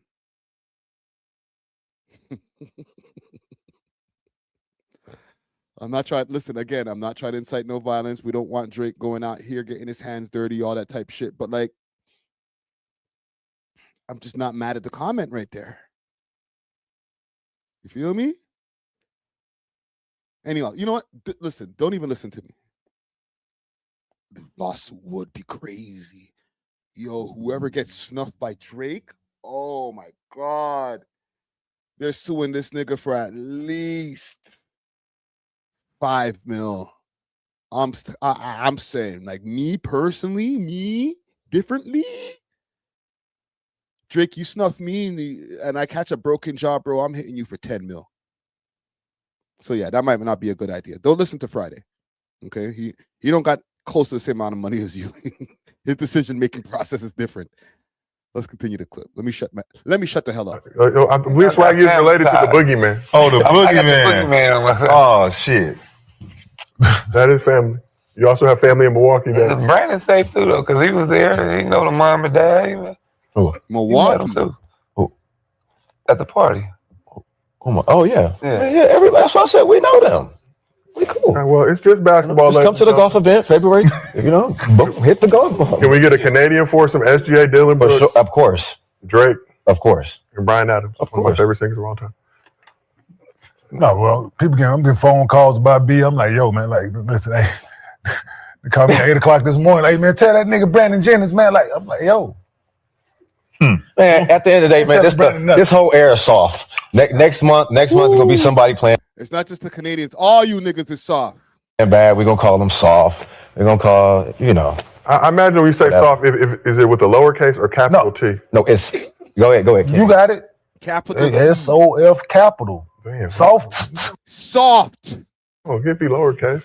Talking about you heard. I called you soft. I ain't even spell it for you. SOF capital. Well, we hope put 2 F's on it. Soft. The situation, obviously, we know you and Drake still have a lot of love for each other. This situation aside, Mr. B, you are on this couch with the rest of this crew. You do give takes and opinions about basketball based on your all up for taking in all that air. Yeah. Put it all up. So you said what you said. You're standing 10 toes down on it. Yeah, I mean, that don't mean I'm right, but if I have to, change my words later, I will. Right now, 10 toes. Standing on business. Soft ass Canadian ass niggas. On this lovely carpet. Here at Gills Arena presented by Underdog. Shay do need to do more though. He do. Okay, so Shay does need to do more. I feel like he got comfortable with letting everybody else shoot, everybody on the team get a chance to. All right. I'm gonna start inciting violence. I put it in the poll. I asked the question. I said, is Brandon Jennings right about Canadians? 25% of y'all are saying yes, and 75% are saying no. I said in the beginning of this, before I played this video, that you guys are not going to be so happy with my takes. The Canadian part of the audience, which is a big percentage of the audience. But I got to say, he might be a little right. I'm not saying individually mans are soft. A man is a man is a man. Okay? All right? I'm not gonna go up to some man's down, at Scarborough Town Center or friggin' go to Jane and Finch or some shit and be like, yo, you soft. Brandon Jennings said Canadians are soft, and I believe him. You soft. Niggas might shoot you, right? But statistically, if you're gonna talk about Toronto, which is the highest populated city in the whole country, we had. And listen, again, I'm not trying to ask for more violence. I want the violence to even go less. But there was 38 murders last year, 38 homicides. Okay? Y'all niggas don't have to be acting like you're the super craziest, hardest gangsters anymore. Like, the jig is up, fam. And when the shit is high, it be hitting like 100. And we're talking about for Toronto proper, the Toronto itself, we got like 3, almost 4 million people. And if you take the whole GTHA, that's like 6 mil. So if you take the whole GTHA and put all of the M's together, we probably talking about maybe 70. Juicy Hamburger says murders don't mean you tough. I know. But if you're coming from where he's coming from and he's talking about Milwaukee and all these different places, he might be like, y'all niggas ain't ready for that action for real. And again, I'm not saying as a whole, like individually, everybody has their own toughness. But if we're talking about statistically, niggas ain't looking at Canada like a tough city. Right? GTHA has 8 million now. And with the hip hop hoops. Like, y'all niggas might be a little bit more educated on the whole basketball thing of the matter. So maybe there's an extra layer that I'm not understanding here. But like, are they trying to say when they see SGA on road that they could just press him no problem? On the basketball court, like, yo, when they give him a little bit too much of an elbow, he tumbles to the ground. Oh, I'm just saying. I'm not trying to call niggas individually soft, but statistically, in comparison to Brandon from Cali, thank you. See, that might be a little bit of an extra layer. That's why he had mentioned the Kendrick shit.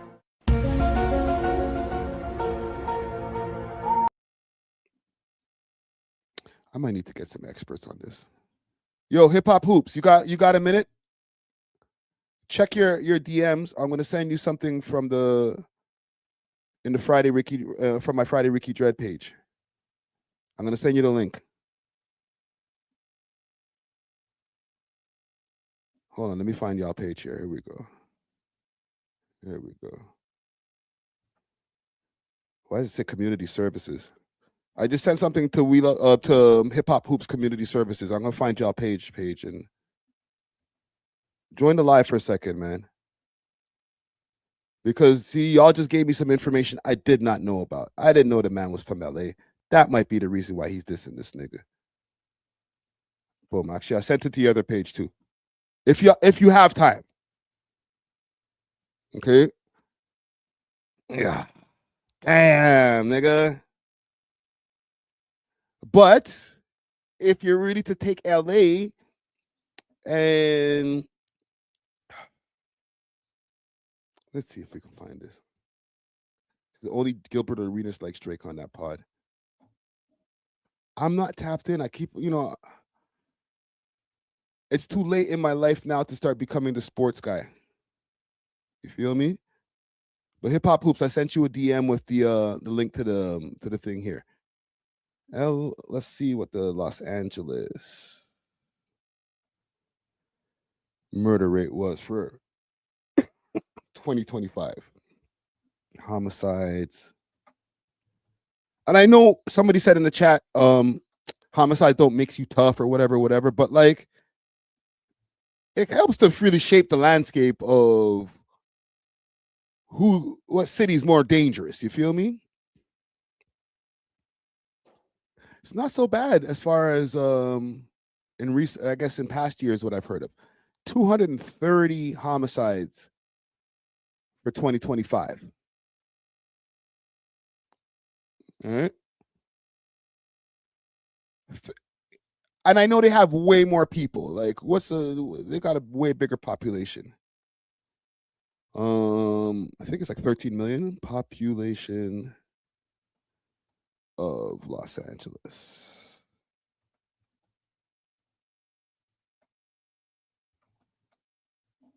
All right, let's get hip hop hoops in here. Let's get a little more educated opinion in here. What's good, brother? What's going on, fam? I'm here. Can you give me a little bit more history on this Brandon Jennings Drake beef? Is there something that I'm missing of why? Yeah. Okay, I'm gonna give it to you. He might be taking sneak shots.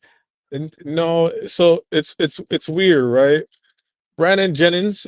So I don't know if you remember the OVO bounce tournament that used to happen a few years ago, right? So we used to have teams in there, right? We used to have our One Love TO team. We used to have our OVO team, where Nico and those guys were a part of it. John Carlo, T-Rex, all those guys, right? And we used to play on those teams. And Brandon Jennings used to come every single year. I'm just driving, so that's why my phone is like this. So I just came from working out, so my bad. But hold on, right there. Let me put a sound effect in there. Really? He used to come down here every year. He used to play I got the pictures. I was just posting the pictures the other day. I just posted those pictures yesterday.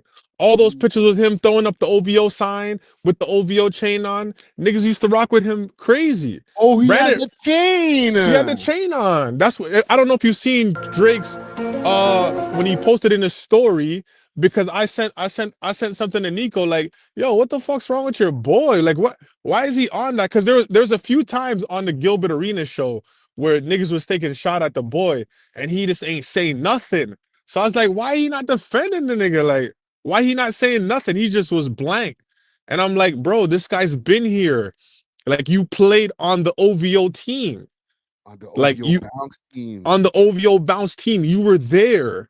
You were close, mad close with Nico and the boy, all those guys. Like, I was there. I seen it all, right? So this is why guys were offended. So when you're saying something like this about Shay, where he could have made that statement and didn't have to say anything about the boy, like make a reference like that. That's what was weird, right? He could have just said what he said if he felt, because the whole thing started with Shay and the team was like they won 6 games or they lost 6 out of the last 12 games. So they were like, well, Shay is, he was mentioning like, the stereotype that Canadian basketball players have. Like, usually if you press up on them, then they'll fold. But everybody... stop there for a second. Go ahead. Is this a Brandon Jennings talks, or is this a stereotype about Canadians beyond Brandon Jennings? Like how other people have said this. So I'm gonna be honest with you, Friday. It was a stereotype about Canadians a while back when niggas was hooping. We had this stereotype that we were soft, that we were laid back, we were soft. But once we started entering and playing down south and going to America and hooping in all of the tournaments and going to prep school, myself, I went to prep school in North Carolina, the same prep school as Tracy McGrady went to. Niggas, we weren't soft. We were playing with those niggas, the same niggas. So it's not a thing anymore, right? So everybody was like, bro, why would you say that? Like, niggas is not like that. We have like 30 Canadians in the league. Like, Shea is one of the best players in the NBA. He's the MVP. He's averaged 30 points in the last 4 years. That's a weird statement to say that he's soft. It's just weird. You know what I mean? Like, why would you say that? But then the Kendrick reference after that, it's like when Kendrick hit Drake, boom. It's like, we're like, whoa, what? Like, what? Like, where'd that come from? Like, that was weird. So see, you brought a little bit more clarity to it, though. And Brandon is from LA. Brandon's LA. He's from LA. He's from LA. Yeah. But maybe he's picked a side. Maybe there have had some. He said he just spoke to Drake recently after the post. Yeah, he said he was in his DMs and shit like that. But but something went wrong for him to just start getting at, because he tried to get at Canadians, but he used Drake as a way to get at. He used Canadians as a way to get at Drake. Exactly. And honestly, I had some conversations with Nico and stuff like that. I won't say it now. There were private conversations. It's deeper. It's deeper. I don't want to. Nico's my guy, so I don't want to disrespect him and shit by sharing the DMs of what we had. But you know, when I seen that, I sent it to Nico, and then you know, Drake got a hold of it. So I'm not saying my DM is what erupted the whole thing, but yeah, But your it was DM crazy. erupted the whole thing. I'm not gonna say that. I don't want to say that. You know what I mean? I want to be respectable to Nico and those guys. That's my guy, right? Nico's my guy. So, you know, but it's deeper. Just put it that way, because that's weird.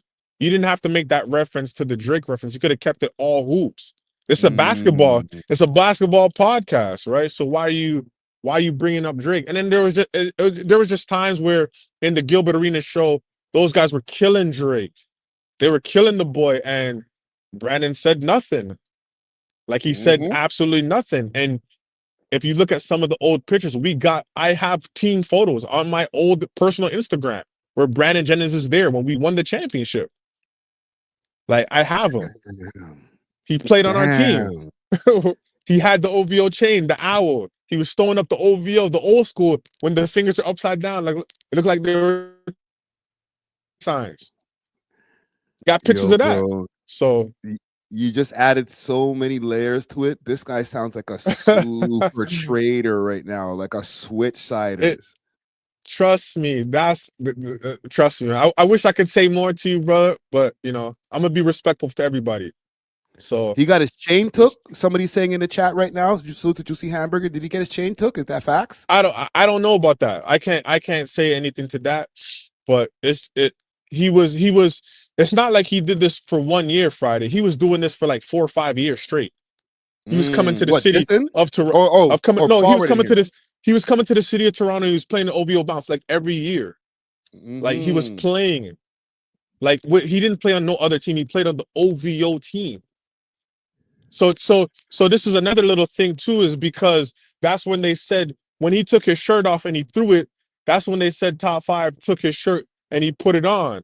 I don't know if you heard that story. Yes, it was a there Brandon you go. Jennings. It was a Brandon Jennings shirt.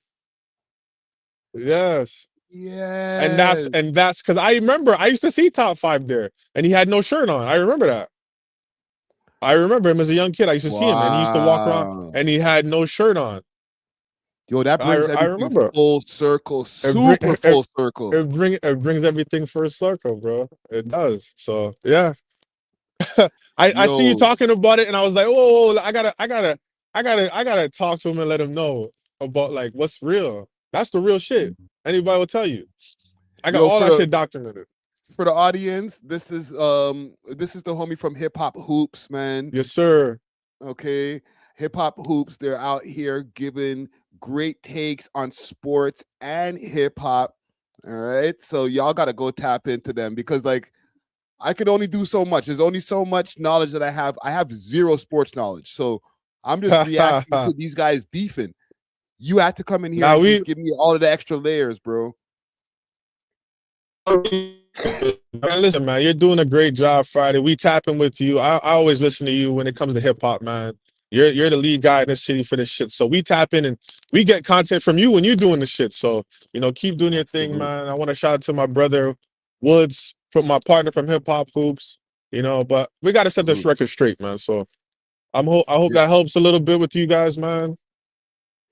No, thank you, brother. And we got to tap in soon. I'll hit you up behind the scenes.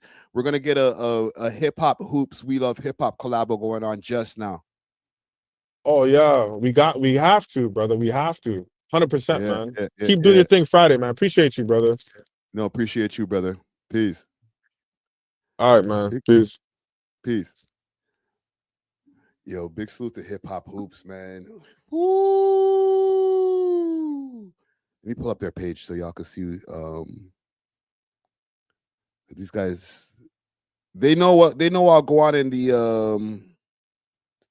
the sports world, right? So it makes it they have way more information than I'm able to give to you guys. You know what I'm saying? I got the page up right here. Hip Hop Hoops. All right, go tap in. Go follow their page. Go tap in there on Apple Podcast. They're all over the place for listening platforms as well. And they talk about this type of stuff. You know what I'm saying? They talk about basketball, everything.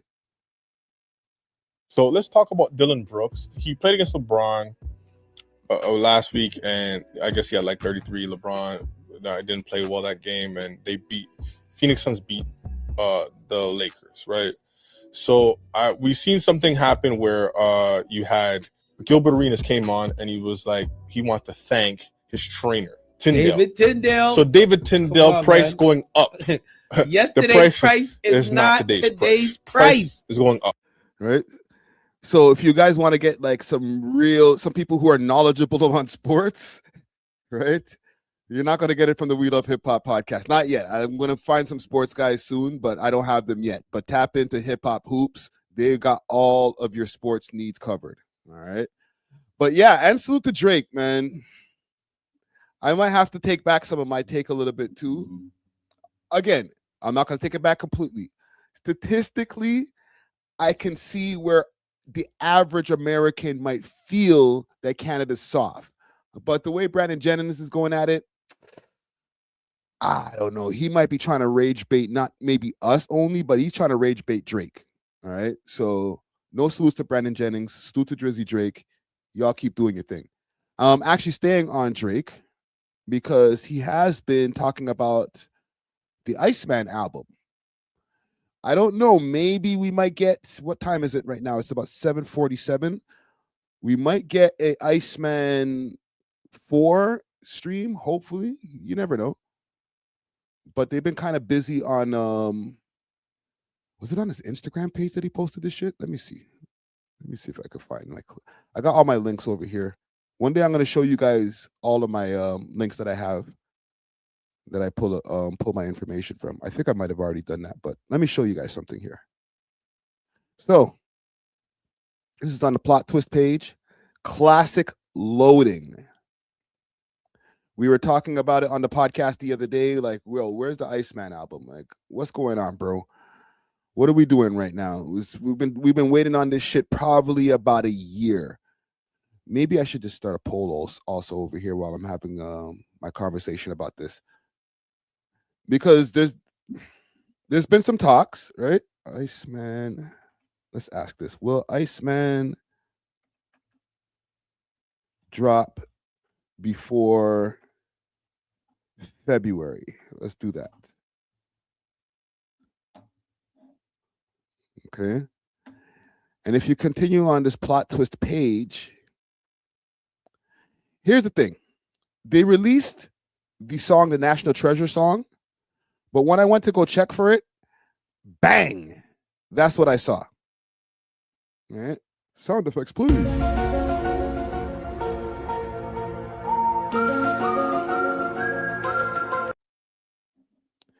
Right. You can find it on Reddit. If you go on Reddit, it's still up there. Maybe. And listen, when I do find this on Reddit, I repeat, I will not be playing it. Because I got a big strike for that song. And I think only now I got rid of the strike.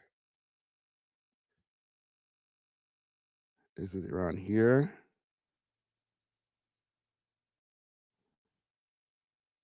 Right here. Drake National Treasure. Yeah. Cleaned up, nice version. I might have to download this because if they've already taken it off of Twitter, then I don't know. But this is also signs that I think the album is ready to go. All right. I never actually really took a look through this page here. They're dissing A$AP Rocky in this post here. Mid again. But yeah, we might be getting this Iceman album sooner than we think. Now, I asked in the poll over here, and I'm not going to spend super long on this, right? Will we get Iceman before February? Only 25% of y'all are saying yes? That's crazy. Are we overhyping this at this point? Like, I'm always here for an album from Drake, but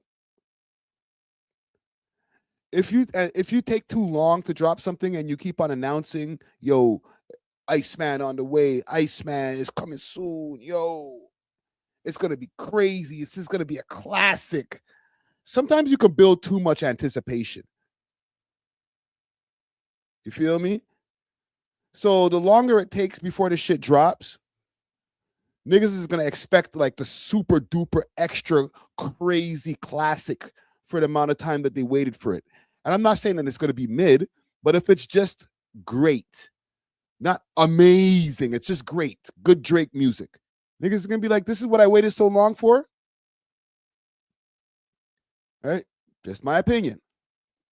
Also, if it becomes a Iceman coming soon, Iceman, yo, it's on the way, it's almost done, we might start thinking about the shit like the Detox, bro. Okay, I'm not trying to rush greatness, all right? I'm not trying to be one of those guys like, yo, just drop this shit, yo, whatever you got, just drop that. But after a year and change, there's no way that you guys don't have the bangers that you need to be able to move forward with the release process of this album, fam. I got to say, we're like right now, January 9th. Juicy Hammer says probably dropping February. I ain't waiting till February, bro. That shit needs to drop like next week, fam. And not even on some, oh, you're a Drake Glazer, yo, just wait. Nah, bro. It's just going to look crazy if week after week, we're not even getting a release date on this shit, bro. New single? Nah, Jordan. Niggas is trying to shit on every single that he has, even though it's hot music, right? The internet has become a nasty place for Drake. So he has to lean on his real fans, and his real fans will go peep the album. These niggas will take a fire song, post it up on Twitter and be like, meh, mid, meh. So I ain't even trying to, if I'm Drake, I'm not even trying to hear that anymore, bro. What do y'all think of the album, B? And I said this on the podcast a few weeks ago, and I'll say it again. Then after that, we probably are going to see way less Drake albums. Especially if this contractually is the last album that he needs to have before he gets off of his deal with the Republic. After that, he's probably going to slow down his output. This is just me speculating. Now I'm in heavy speculation land, but I don't think I'm speculating too crazy. But in these days and times, with his age, what is he, 39 now? Next year, he's going to be 40 years old. Not to say that he's not going to be dropping music. He's not going to be dropping albums.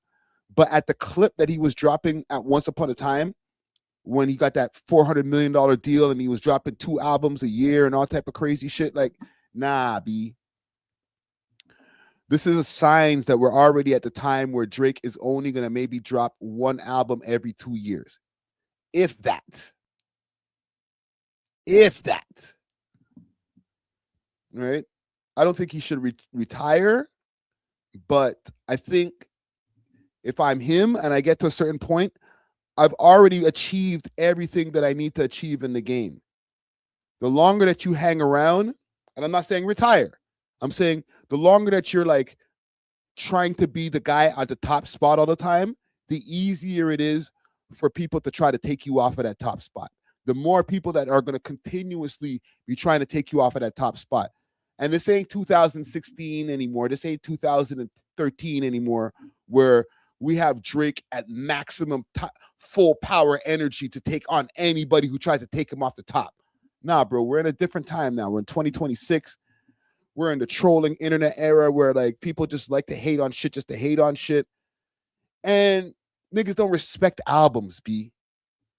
So you're putting all this work in for a generation of people who don't respect albums no more. And not just Drake, everybody, like mad niggas putting all this work on the new album on the way. You know what I'm saying? Then the album drops. Niggas talk about it for like the first 3-4 days. They check to see what the first week sale is so that they can say, oh, this is how much they sold in the first week. So they can clown it. Most of the time, it's not so they can be like, oh shit, he sold 400,000 in the first week. Kudos to him. They're looking to see the nigga drop and do 10,000 first week to be like, see, niggas, fries in the bag, nigga, ha ha ha. It's better for engagement. So you're fighting against a world now in these days and times that ain't 2010. Again, I'm not saying pack it up, but don't give it the same approach that you might have given it over the last 15, 13 years, where you're just like hitting these niggas with music, blessing your audience with like album after album. Like, nah, bro, don't give these niggas that shit no more, bro. Give them one album every 2 years, couple of singles during the year. If you like that, you don't like it, whatever. I'm rich. You know what I'm saying? You don't have to prove nothing to these niggas no more, bro. You've done everything you got to do. You know what I'm saying? Don't be one of those guys like where they got to take you out the game. Somebody said earlier in the chat, gracefully bow out, but without bowing out. Like this, like, I'm going to just slow down a little bit on you niggas. You feel me? Trust me. That's just my word of advice as far as that. Right? And salute to Pressa, because I'm sure he's happy that the song is out, but I'm sure he's not neither, bro. Because shit, the song is supposed to be out, but it's not. It's getting copywritten. So maybe they have a plan to actually release it. But bruv, if I'm Pressa, I'd like to have that song on streaming platforms so I too can benefit from the income that comes in off of having a song with Drake and the millions and millions of streams that it's going to get. You know what I'm saying? Like, come on, bro. This nigga got 2 Maz out there, and I can't get this National Treasure fire out here. What are we doing, B? Stop this, Young Money. About Drake didn't even drop that song. That's the plot twist page. I'm sure Drake is not the one who's uploading to the plot twist page. But he know. You know what I'm saying? Like, oh yeah, that's what you did? Niggas showed him, yo. Or they might have been like, yo, let's get this song out here. Put it in a plot twist Twitter and see what happens. You saying it's a fan page? The Twitter one? Interesting. You know what? You might be right. I ain't going to act like I know everything over here. You might be right, because I know that they control, or they were saying, quote unquote, that Drake controls the Instagram page. But when I went over to the Instagram page, I didn't see no post about National Treasure. I'm not going to lie. That song is in limbo right now, bro.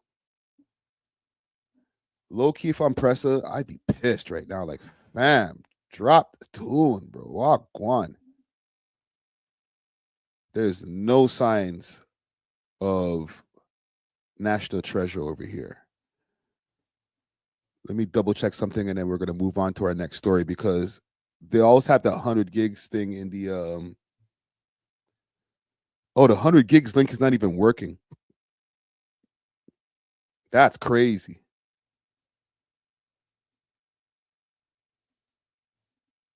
One second. Yeah, the 100 gigs is not even working, yo. Like the link in the bio right there. So who knows? Who knows? We'll keep you posted. Big salute to Drizzy Drake. Iceman on the way, I guess. Maybe. Hopefully. I wanted to show you guys something also stemming off of this Drake stuff. Is the Savannah James interview. Okay, she finally addressed the LeBron the rumors of LeBron James coming to Toronto Carabanas, having a plethora of Toronto galdem catties. All right. Apparently, everybody's allowed to use these podcast mics. Because you know how they're like, yo, they need to make podcast mics more expensive. Savannah James got a podcast, gang. We out here now, okay? It is what it is. All right, first Akash Singh, or what's her name, Jasmine Singh, and now Savannah James. I'm going to play a small clip, and then we're going to play the extended clip. I had to go do all the cheap fun shit. All of it. Vegas, Miami, I went New to those York. places. Yeah. Oh, Toronto. Toronto got beautiful women, guys. I mean, not that I like women, but this is going wrong. I just think the women in Toronto are really pretty. You're fired. You're fired from the podcast. What I do? You know what you did. Oh my God. My nerves. So I have the more extended version of this because I had to go do a quick little research. Like, what are we talking about over here, fam? And I feel like we broke the story. Academics broke the story even a little bit more because he's got way more audience, obviously. But they got their own podcast called Everybody's Crazy. I don't know who this next lady is here. And let me see. Everybody's Crazy with April and Savannah. All right. This week we try. This week is a travel episode, but of course it starts with dating because the same way you plan a trip is the same way you should plan your peace. April and Savannah talk about dating, how dating has shifted, and why it should be approached, why it should be approachable. Open this a little bit more. And there's no excuses to sneakiness, lies, or getting used. If it's messy, drop it. Let's go. You got to go do all the cheap fun shit. All of it. Vegas, Miami, I went New to those York. places. Yeah. Oh, Toronto. Toronto got beautiful women, guys. I mean,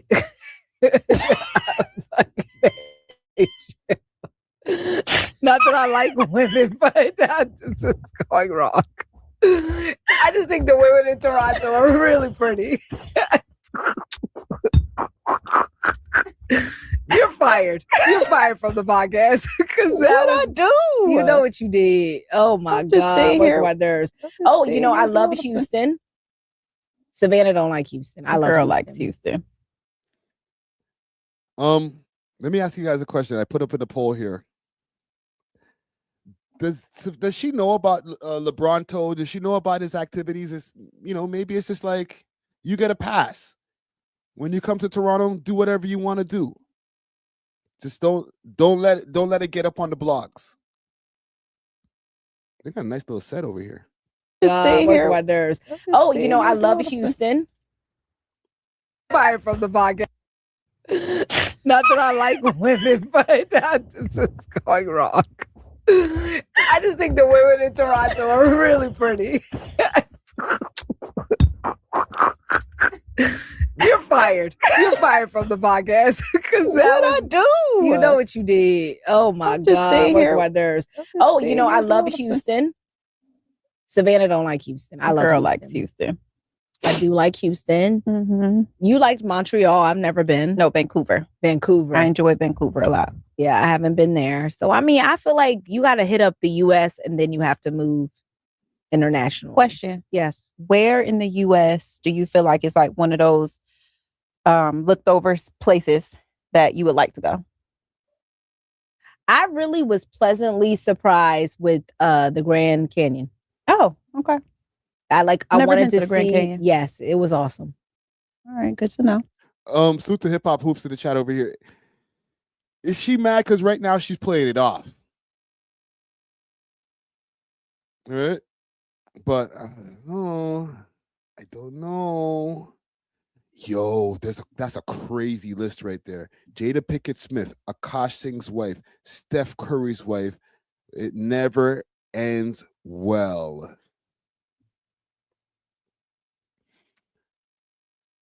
They might need to do something about this podcast mic. As somebody who's like using a podcast mic right now, and I know some people probably say sometimes about my mic, like, yo, they may need to take Friday's mic away, make them shits more expensive, yo.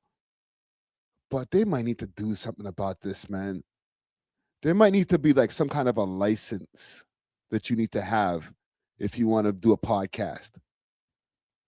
And if you can't pass all of the tests, like, you can't have a podcast then. Okay? It's not enough just to go get the microphones anymore. You can go get the mics and all that, right?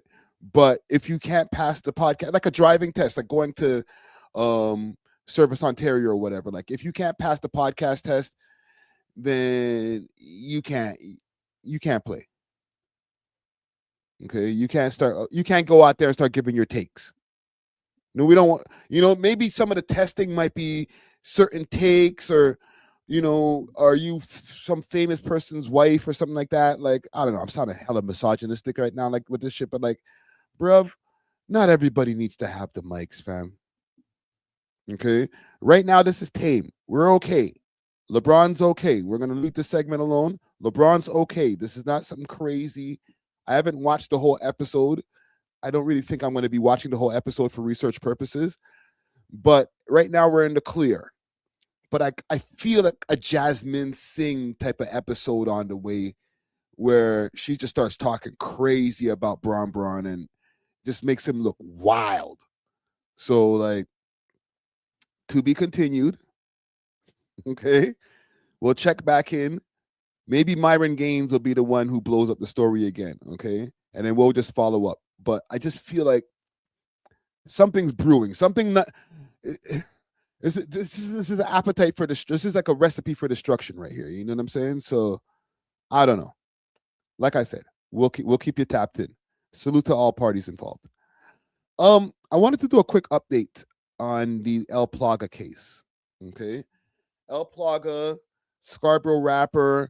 He's been dealing with a murder case where they're saying that he's responsible for the unaliving of 2 women at a birthday party about 3 years ago, maybe 4 years ago now. Okay, there has been a recent post. They're right now going through the trial. And his trial, I think they're like a month and a half into this trial. Like, this trial has been going on for a minute. Let me see if I can go and find the actually, I might already have it loaded up. I do already have it loaded up.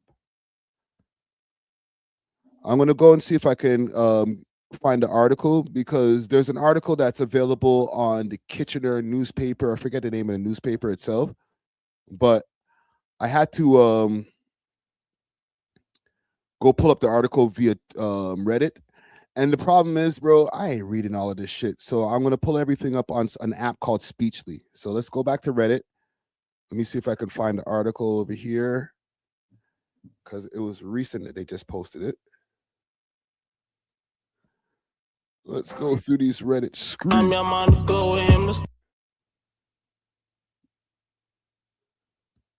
and find this Plaga story.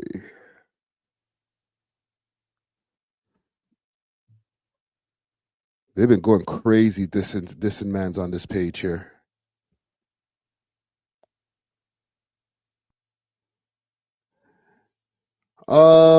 I'll do this. Give me a second, gang, because I had it pulled up before, but I'm gonna have to go through my history and pull it up again.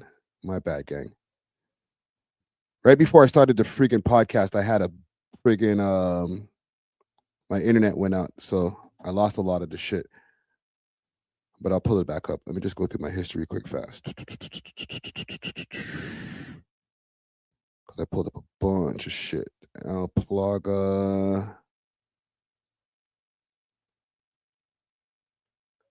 Give me a second, gang. I'll find it. Here we go. Okay, so let's pull this up on the screen. Read it and weep. Yeah, I ain't reading all of this shit, bro. So now his defense has started to get into what they got to do. And, the prosecution or the Crown has given their testimonies or given their side of the case. And now the defense is trying to put the blame on the person who owns the house. They're saying he is the one who actually pulled the trigger. Okay. The guy who owns the house, and if I could pull up his name over here, last name Barnett, but let me see if I can find his first name. This guy, they're saying that when this guy left the house, he turned off his phone, a bunch of weird shit he did afterwards. So like people were not able to get in contact with him. And then he turned his phone back on, and he ended up getting a little bit of a case, but he's back out on bail. But it's just not adding up. You know what I'm saying? And they've been trying to put this on El Plaga through this whole time. So let me see if I can find this. Allow while visiting site.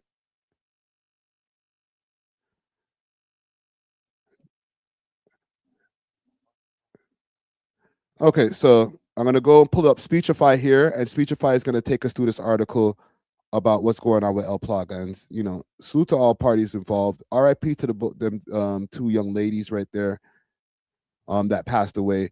Basically, they were found dead like after the party was done, both in like different rooms of the house.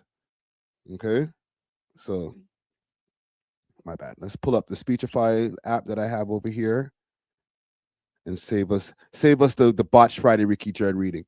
Maybe I can change it to Snoop Dogg or somebody. Oh, the Snoop Dogg is locked. Anyhow, let's do it. You guys are not getting no sound? Hey, that's some bullshit. That's some bullshit. Okay, I'll do what I gotta do. My bad.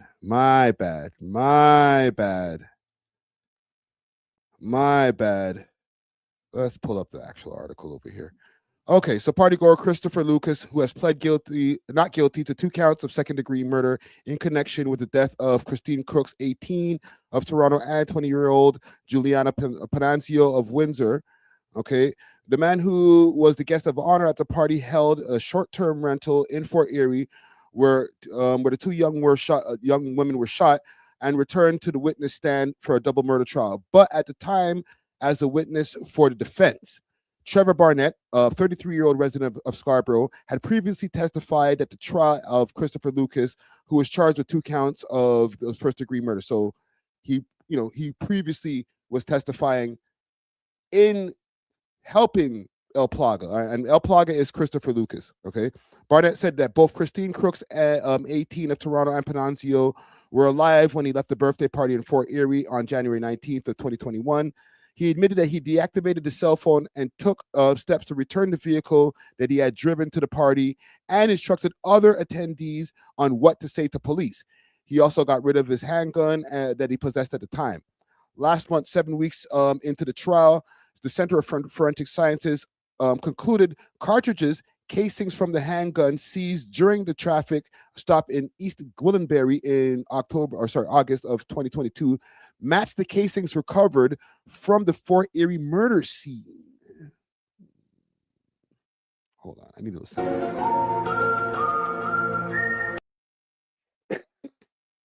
Let's continue. Where are we at? Okay. Okay. The 40 caliber Glock had sat in the York Regional Police evidence lockup for more than 3 years before being examined. The man arrested in connection with the traffic stop is associated with both Barnett and Lucas. All right, so somebody had gotten arrested, somebody else had gotten arrested, and the gun, they said, has the same casings of what was found in Fort Erie, and it wasn't any of these 2 guys. That's crazy. In the Superior Court of Justice in Welland on Wednesday, the first day of the defense's case, lawyer John Blasibla told the jury and defense typically gives away a preview of evidence that intends to call. Regretfully, we can't. This is not a usual case. The Glock firearm came from an evidentiary horizon in December of this year, 2025. The Crown theory is Lucas pulled the trigger at a large gathering to celebrate Barnett's 29th birthday. Our position on Trevor Barnett is the shooter. The lawyer told the 6-man and 6-woman jury. Barnett was originally charged with 2 counts of murder in relation to the homicides. Those charges were dropped following the preliminary hearing after the judge ruled that there was not enough evidence to prove that he was party to the murders. In October of 2024, he was sentenced to time served following the probation of 2 years after he pleaded guilty to charges of obstructing of justice.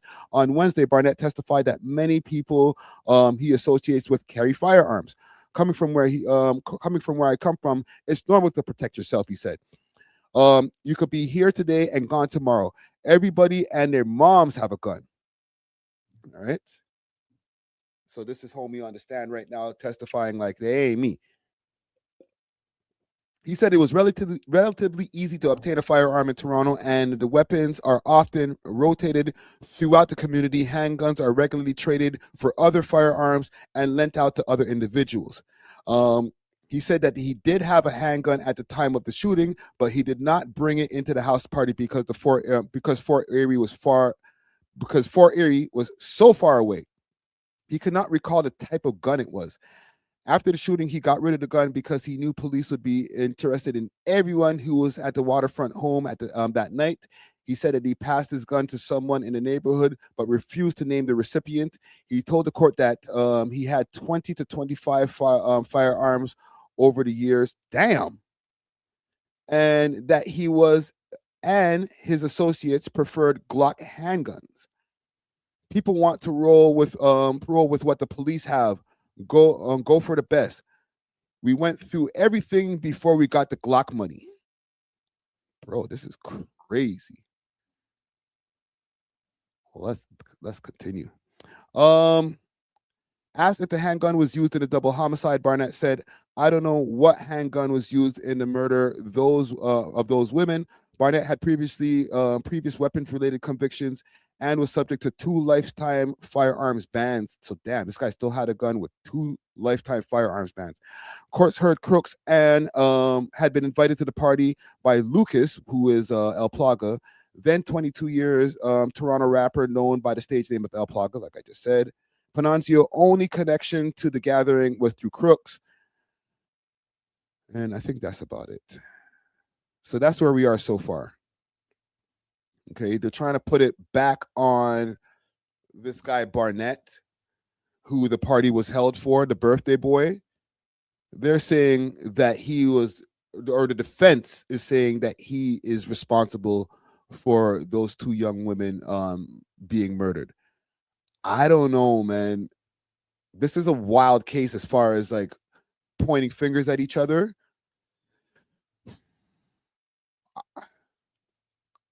What do y'all think, gang, before we get off of this segment? 1 in the chat if you think El Plaga is going to beat this case. 2 in the chat if he's cooked, yo. Because even like the pictures that they've used of El Plaga in past anytime that he's spoken about this article. Let me see if I can find something. El Plaga. Anytime they've spoken about El Plaga in the past, they use this picture. Like, god damn. So people are already looking at it like, yo, this guy looks like some kind of crazy mass murdering gangster rapper, right? Let me see what y'all saying in the chat over here. A lot of people are putting 1s. I gotta agree with the people who are putting 1s in here. Because a lot of these cases, it looks like the person is cooked from when they start presenting, when the Crown starts presenting their evidence. You feel me? But once we start getting to the defense, and if he does have a good lawyer from what I've been seeing from me keeping track of this case, it seems like he has a good lawyer. He might beat the case. Now, if he does beat the case, I don't know if they're going to say that it's the Barnett guy who's actually guilty of the murders, but he can beat the case and they can still be looking for who the shooter really was, right? But because he invited Shorty to the party, I don't know, they might have to find motive. If they can find a real motive for him inviting this girl to the party, the girl inviting one of her girlfriends, and then this guy just shot both of them, you got to give me a better reason. You got to give me a better reason than, I don't know, he's just a Scarborough gangster rapper. You know what I'm saying? And they haven't just given that reason, but they haven't given us a motive to why he would just murder them 2 girls at the party, especially at a party. So, again, we're about 7 weeks into the trial. I'll keep you guys posted. Obviously, once they come to the conclusion of this trial, we'll be circling back again to get the results of this. But yeah, hold your head to all parties involved. I'm not going to say free up to anybody because you just never know these days and times. Like if mans are guilty, then it's not a free up thing. I'm not on that anymore. I'm sorry, guys. But yeah, let's move on. Let me see how long we're in on the live right here. 2.5 hours. Okay, not so bad. Last week when I finished the live, and don't get me wrong, I don't mind doing long live streams, but like when I seen 5 hours, I was like, you're tripping, bro. You got shit to do. So I don't know what this is over here. I pulled this up on the screen for y'all to see. This is courtesy of 6 Entertainment. Salute to 6 Entertainment. Toronto goons are going viral for robbing an XO member's chain in Kitchener. All right. Let's play the video. Let's see what these guys are saying.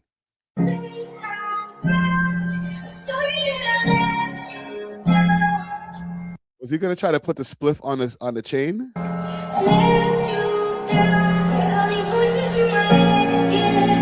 What are you doing? Brother.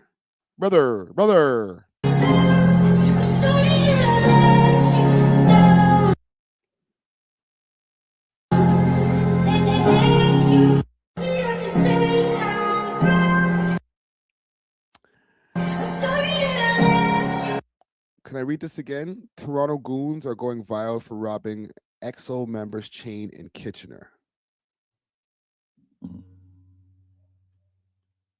Can we make sense of that?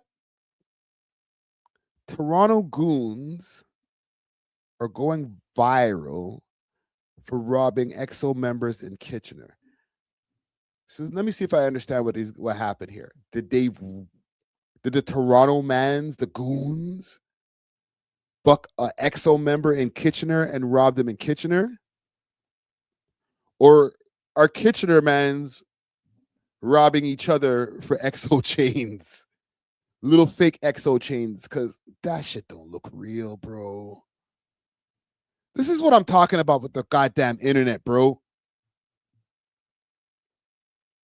These niggas just like, we're in this culture right now where everybody's just doing anything that they can to go viral.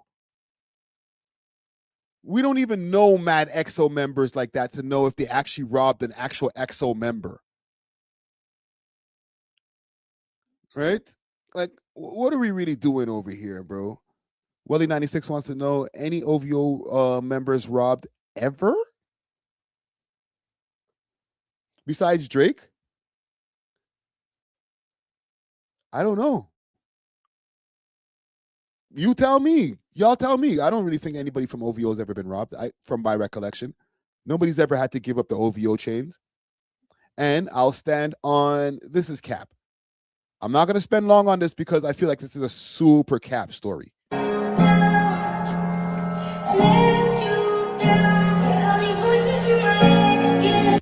I don't even think this chain's real, bro. And if it's real, like they found like a member of the crew who they blessed with the smallest chain that they could find. In comparison to the chains that I seen mans like Nav wearing and stuff like that, this might not be a loved member of the XO, if a member at all. So I'm going to call cap on this, okay? We'll leave this alone because I feel like it's super cap. Whoever this guy is, and he got his face showing too, so you know he's trying to get as much clout as he can from this. Toronto Demons allegedly stained XO member. Belly? You guys are making my brain hurt, man. Belly for his XO chain? Get out of here, bro. Belly probably hasn't been in Toronto in 5 to 10 years. All right, I eat that thing, yo. Salute to the XO guys, yo. All right, you guys are out here putting smut on your name, but yeah, I call cap.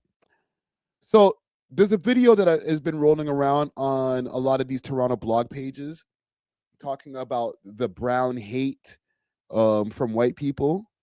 Okay. It's a video from Drake's old bodyguard, like the big burly white guy with the beard and stuff like that. He had gotten charged with something the other day because he got into a fight in the gym. Okay. Let me see if I can pull up the video over here. But for some reason, this video has been getting put on everybody's timeline. So let's hear what he has to say. From people that have irrational fear. Toronto's like a melting pot of like bullshit. From people that have irrational fears of brown people. Like every white person in Toronto has an irrational fear of brown people. Like they're ruining everything. It's like, are they though? Like, what's being done to you yourself? Nothing. Like you probably even never had a bad interaction with anyone of other race, like let alone brown people, but you're like, they're ruining it. It's like, okay, man, like don't be mad at the people that are taking advantage of a system that's created by the system. The system is fucked up, and therefore people are taking advantage of it. Like, but you could too, and other people do as well, right? But it's like, no, it must be all this person's fault. It's like whatever narrative people want to spin that just like it grows like that broken telephone game when you're a kid.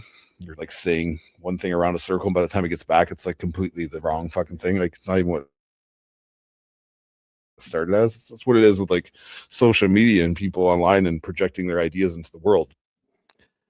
Yeah. Other race. I don't think that white people are afraid of brown people.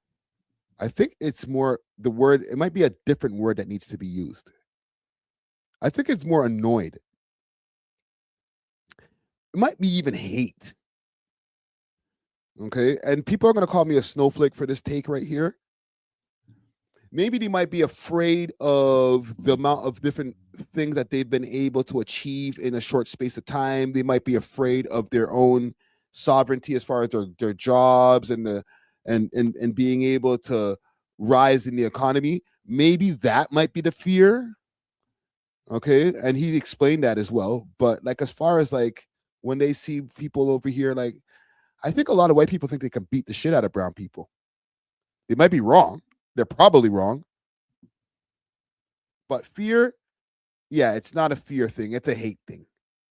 Okay? Listen, I'm not even going to act like I'm innocent of getting annoyed at certain points. But I've actually I've weaned off of being annoyed by certain things. You know what I'm saying? I realized I'm a product of immigration myself. So I can't really be mad at people coming into our country if the government is allowing more people than usual.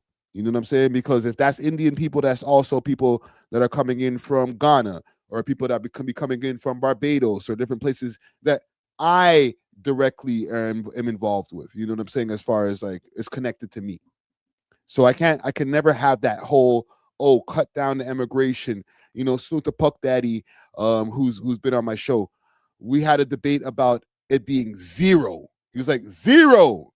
And I was like, I don't know about 0. 0 is kind of crazy. And I'm going to take this and lead this into my next story as well. But I was like, 0s. You might be pushing it, homie. Right? Can I find that? Let's see if I could find my Puck Daddy interview. Big salute to Puck Daddy. He was just like, 0. We'll find that. Salute to Puck Daddy.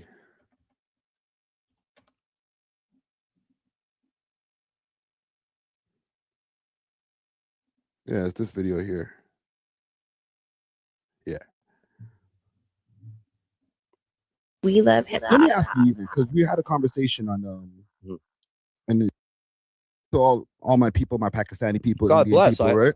That hasn't always been an issue. You know what I'm saying? Like, there's been people been coming here forever. Totally. You know what I'm saying? And I'll tell you what's amazing about this. I have Indian guys coming to me saying, I'm disgusted by the actions of these new immigrants coming from my country.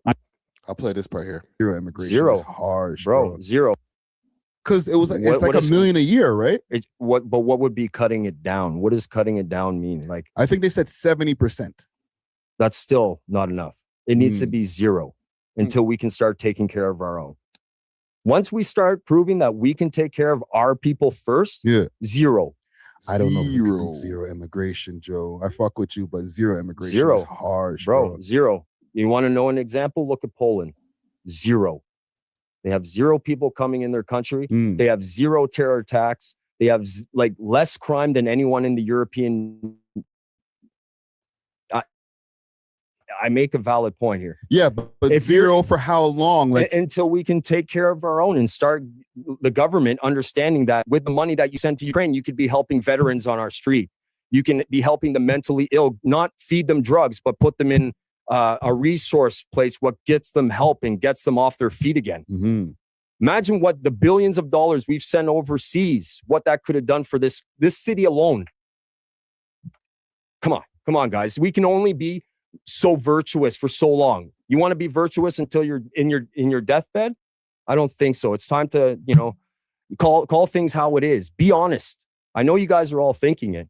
I know everybody is thinking it, but as you said earlier, with the losing of jobs, with the losing of opportunities, people, I get it.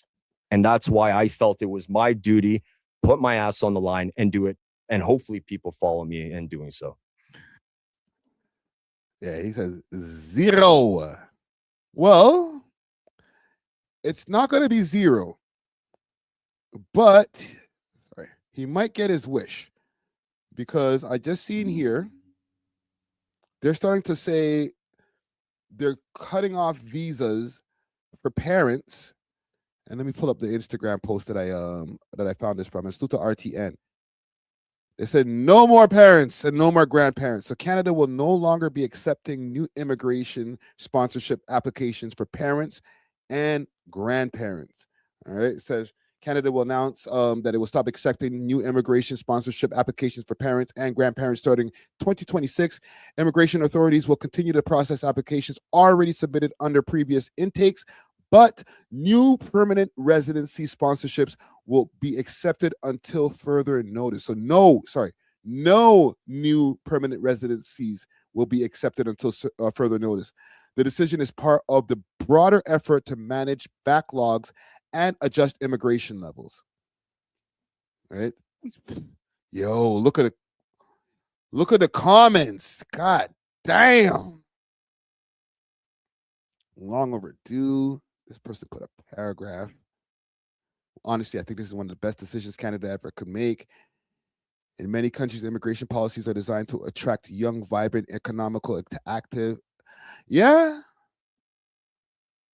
I ain't gonna lie, I ain't completely mad at this, bro. I'm not trying to diss, okay, because as my parents or my mom has brought in older people into the country and stuff like this back in the days, sponsoring different people. It's they got to get here somehow, okay? Let me pull this up. So I'm going to pull this up because there's a video on this that probably give a little bit more detail, and I'll give you guys my opinion after. Oh. Hello, salam alaikum.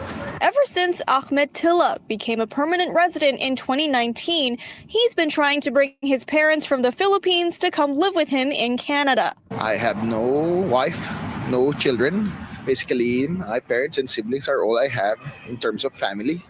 So it would be a very strong incentive for me to have them join me here while they still physically can. But those plans have been put on pause as the federal government announced it's no longer accepting sponsorship applications for parents and grandparents in 2026. The sponsorship program allows you to invite your parents or grandparents to become permanent residents in Canada. As a sponsor, you are responsible for providing them with housing and financial support. In 2024, Immigration, Refugees and Citizenship Canada had an application target of 20,500 for this program. In 2025, the target was 10,000. This is emotionally challenging. Kasi parents and grandparents, they're not temporary migrants. So they come to Canada with already a guaranteed housing, financial support from either their children or grandchildren, and then they play a vital role in family life, including childcare and elder support. This is all part of Canada's plan to reduce new temporary and permanent residents. But Tilla believes targeting this program is only a quick fix. As this involves, older people who are, traditionally viewed as more healthcare resource intensive and less economically productive compared to younger people. So I think the government will have a strong incentive to put a break on this for the medium term, if not stop it altogether. Well, the IRCC states that no applications will be processed until further instructions are issued. Immigration experts are hopeful that this pause is only temporary. I hope that Canada continues to recognize that parents and grandparents are anchors of immigrant families. They're not a burden on the system. As for I don't know about that. Tilla, he hopes his parents can still visit him on a tourist visa while keeping a close eye on immigration changes. In Vancouver, Cecilia Hua, City News. So yeah, they're cutting off the things. So you guys can't bring you can't bring grandma and grandpa, meepaw, Lola, all the different ones that they have for the different words that they have for grandmother. Okay, and this is not just the Philippines. This is a Filipino man who's worrying about his shit. And this is not, I don't even think that this is something against the Indian population that has come into the country. You guys might be calling me super conservative on this, but I think it's a good idea.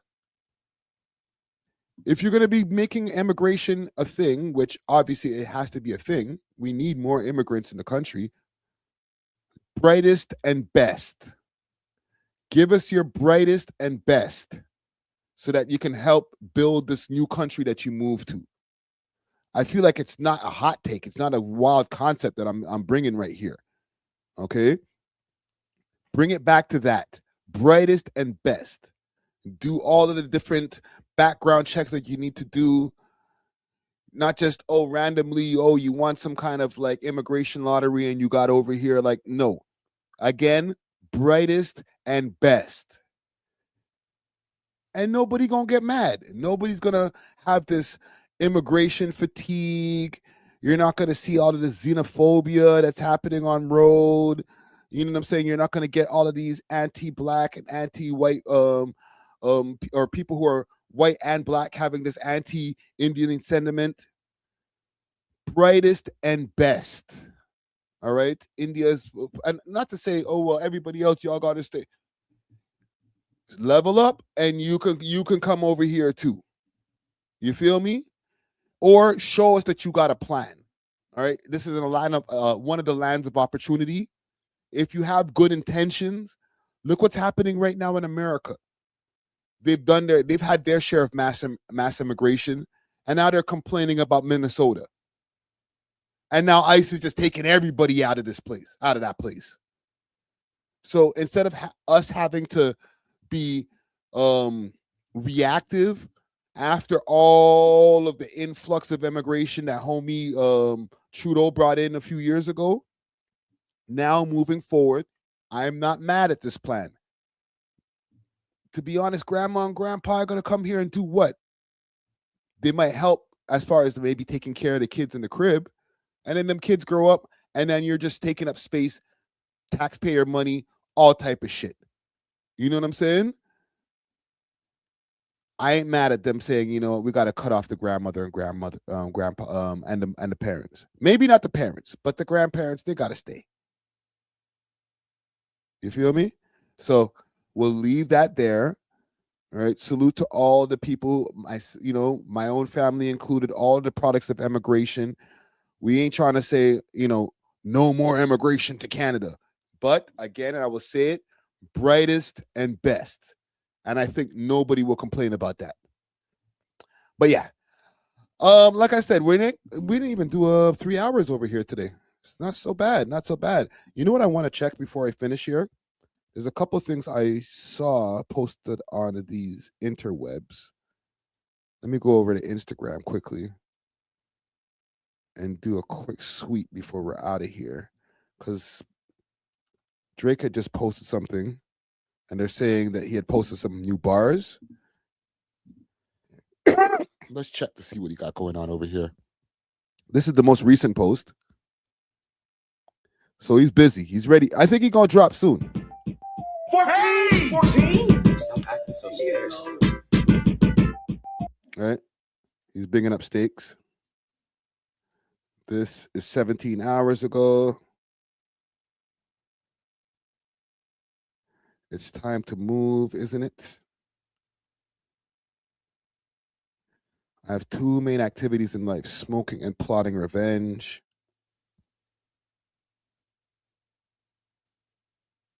But apparently there's some bars that he had posted. Oh, he dissed Rory. Where are these bars? I swear I just seen a post, somebody saying that he had posted some bars. I know I didn't imagine that shit. Let's see. Let's go to Keep Six.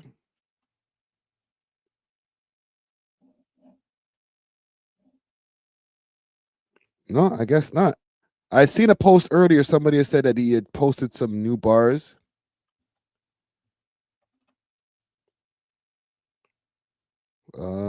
Toronto rappers. Let's see. Toronto rappers have posted it. Maybe not. Maybe not. But I think that's all we got as far as news stories. Hey! Fetty Wap performed for.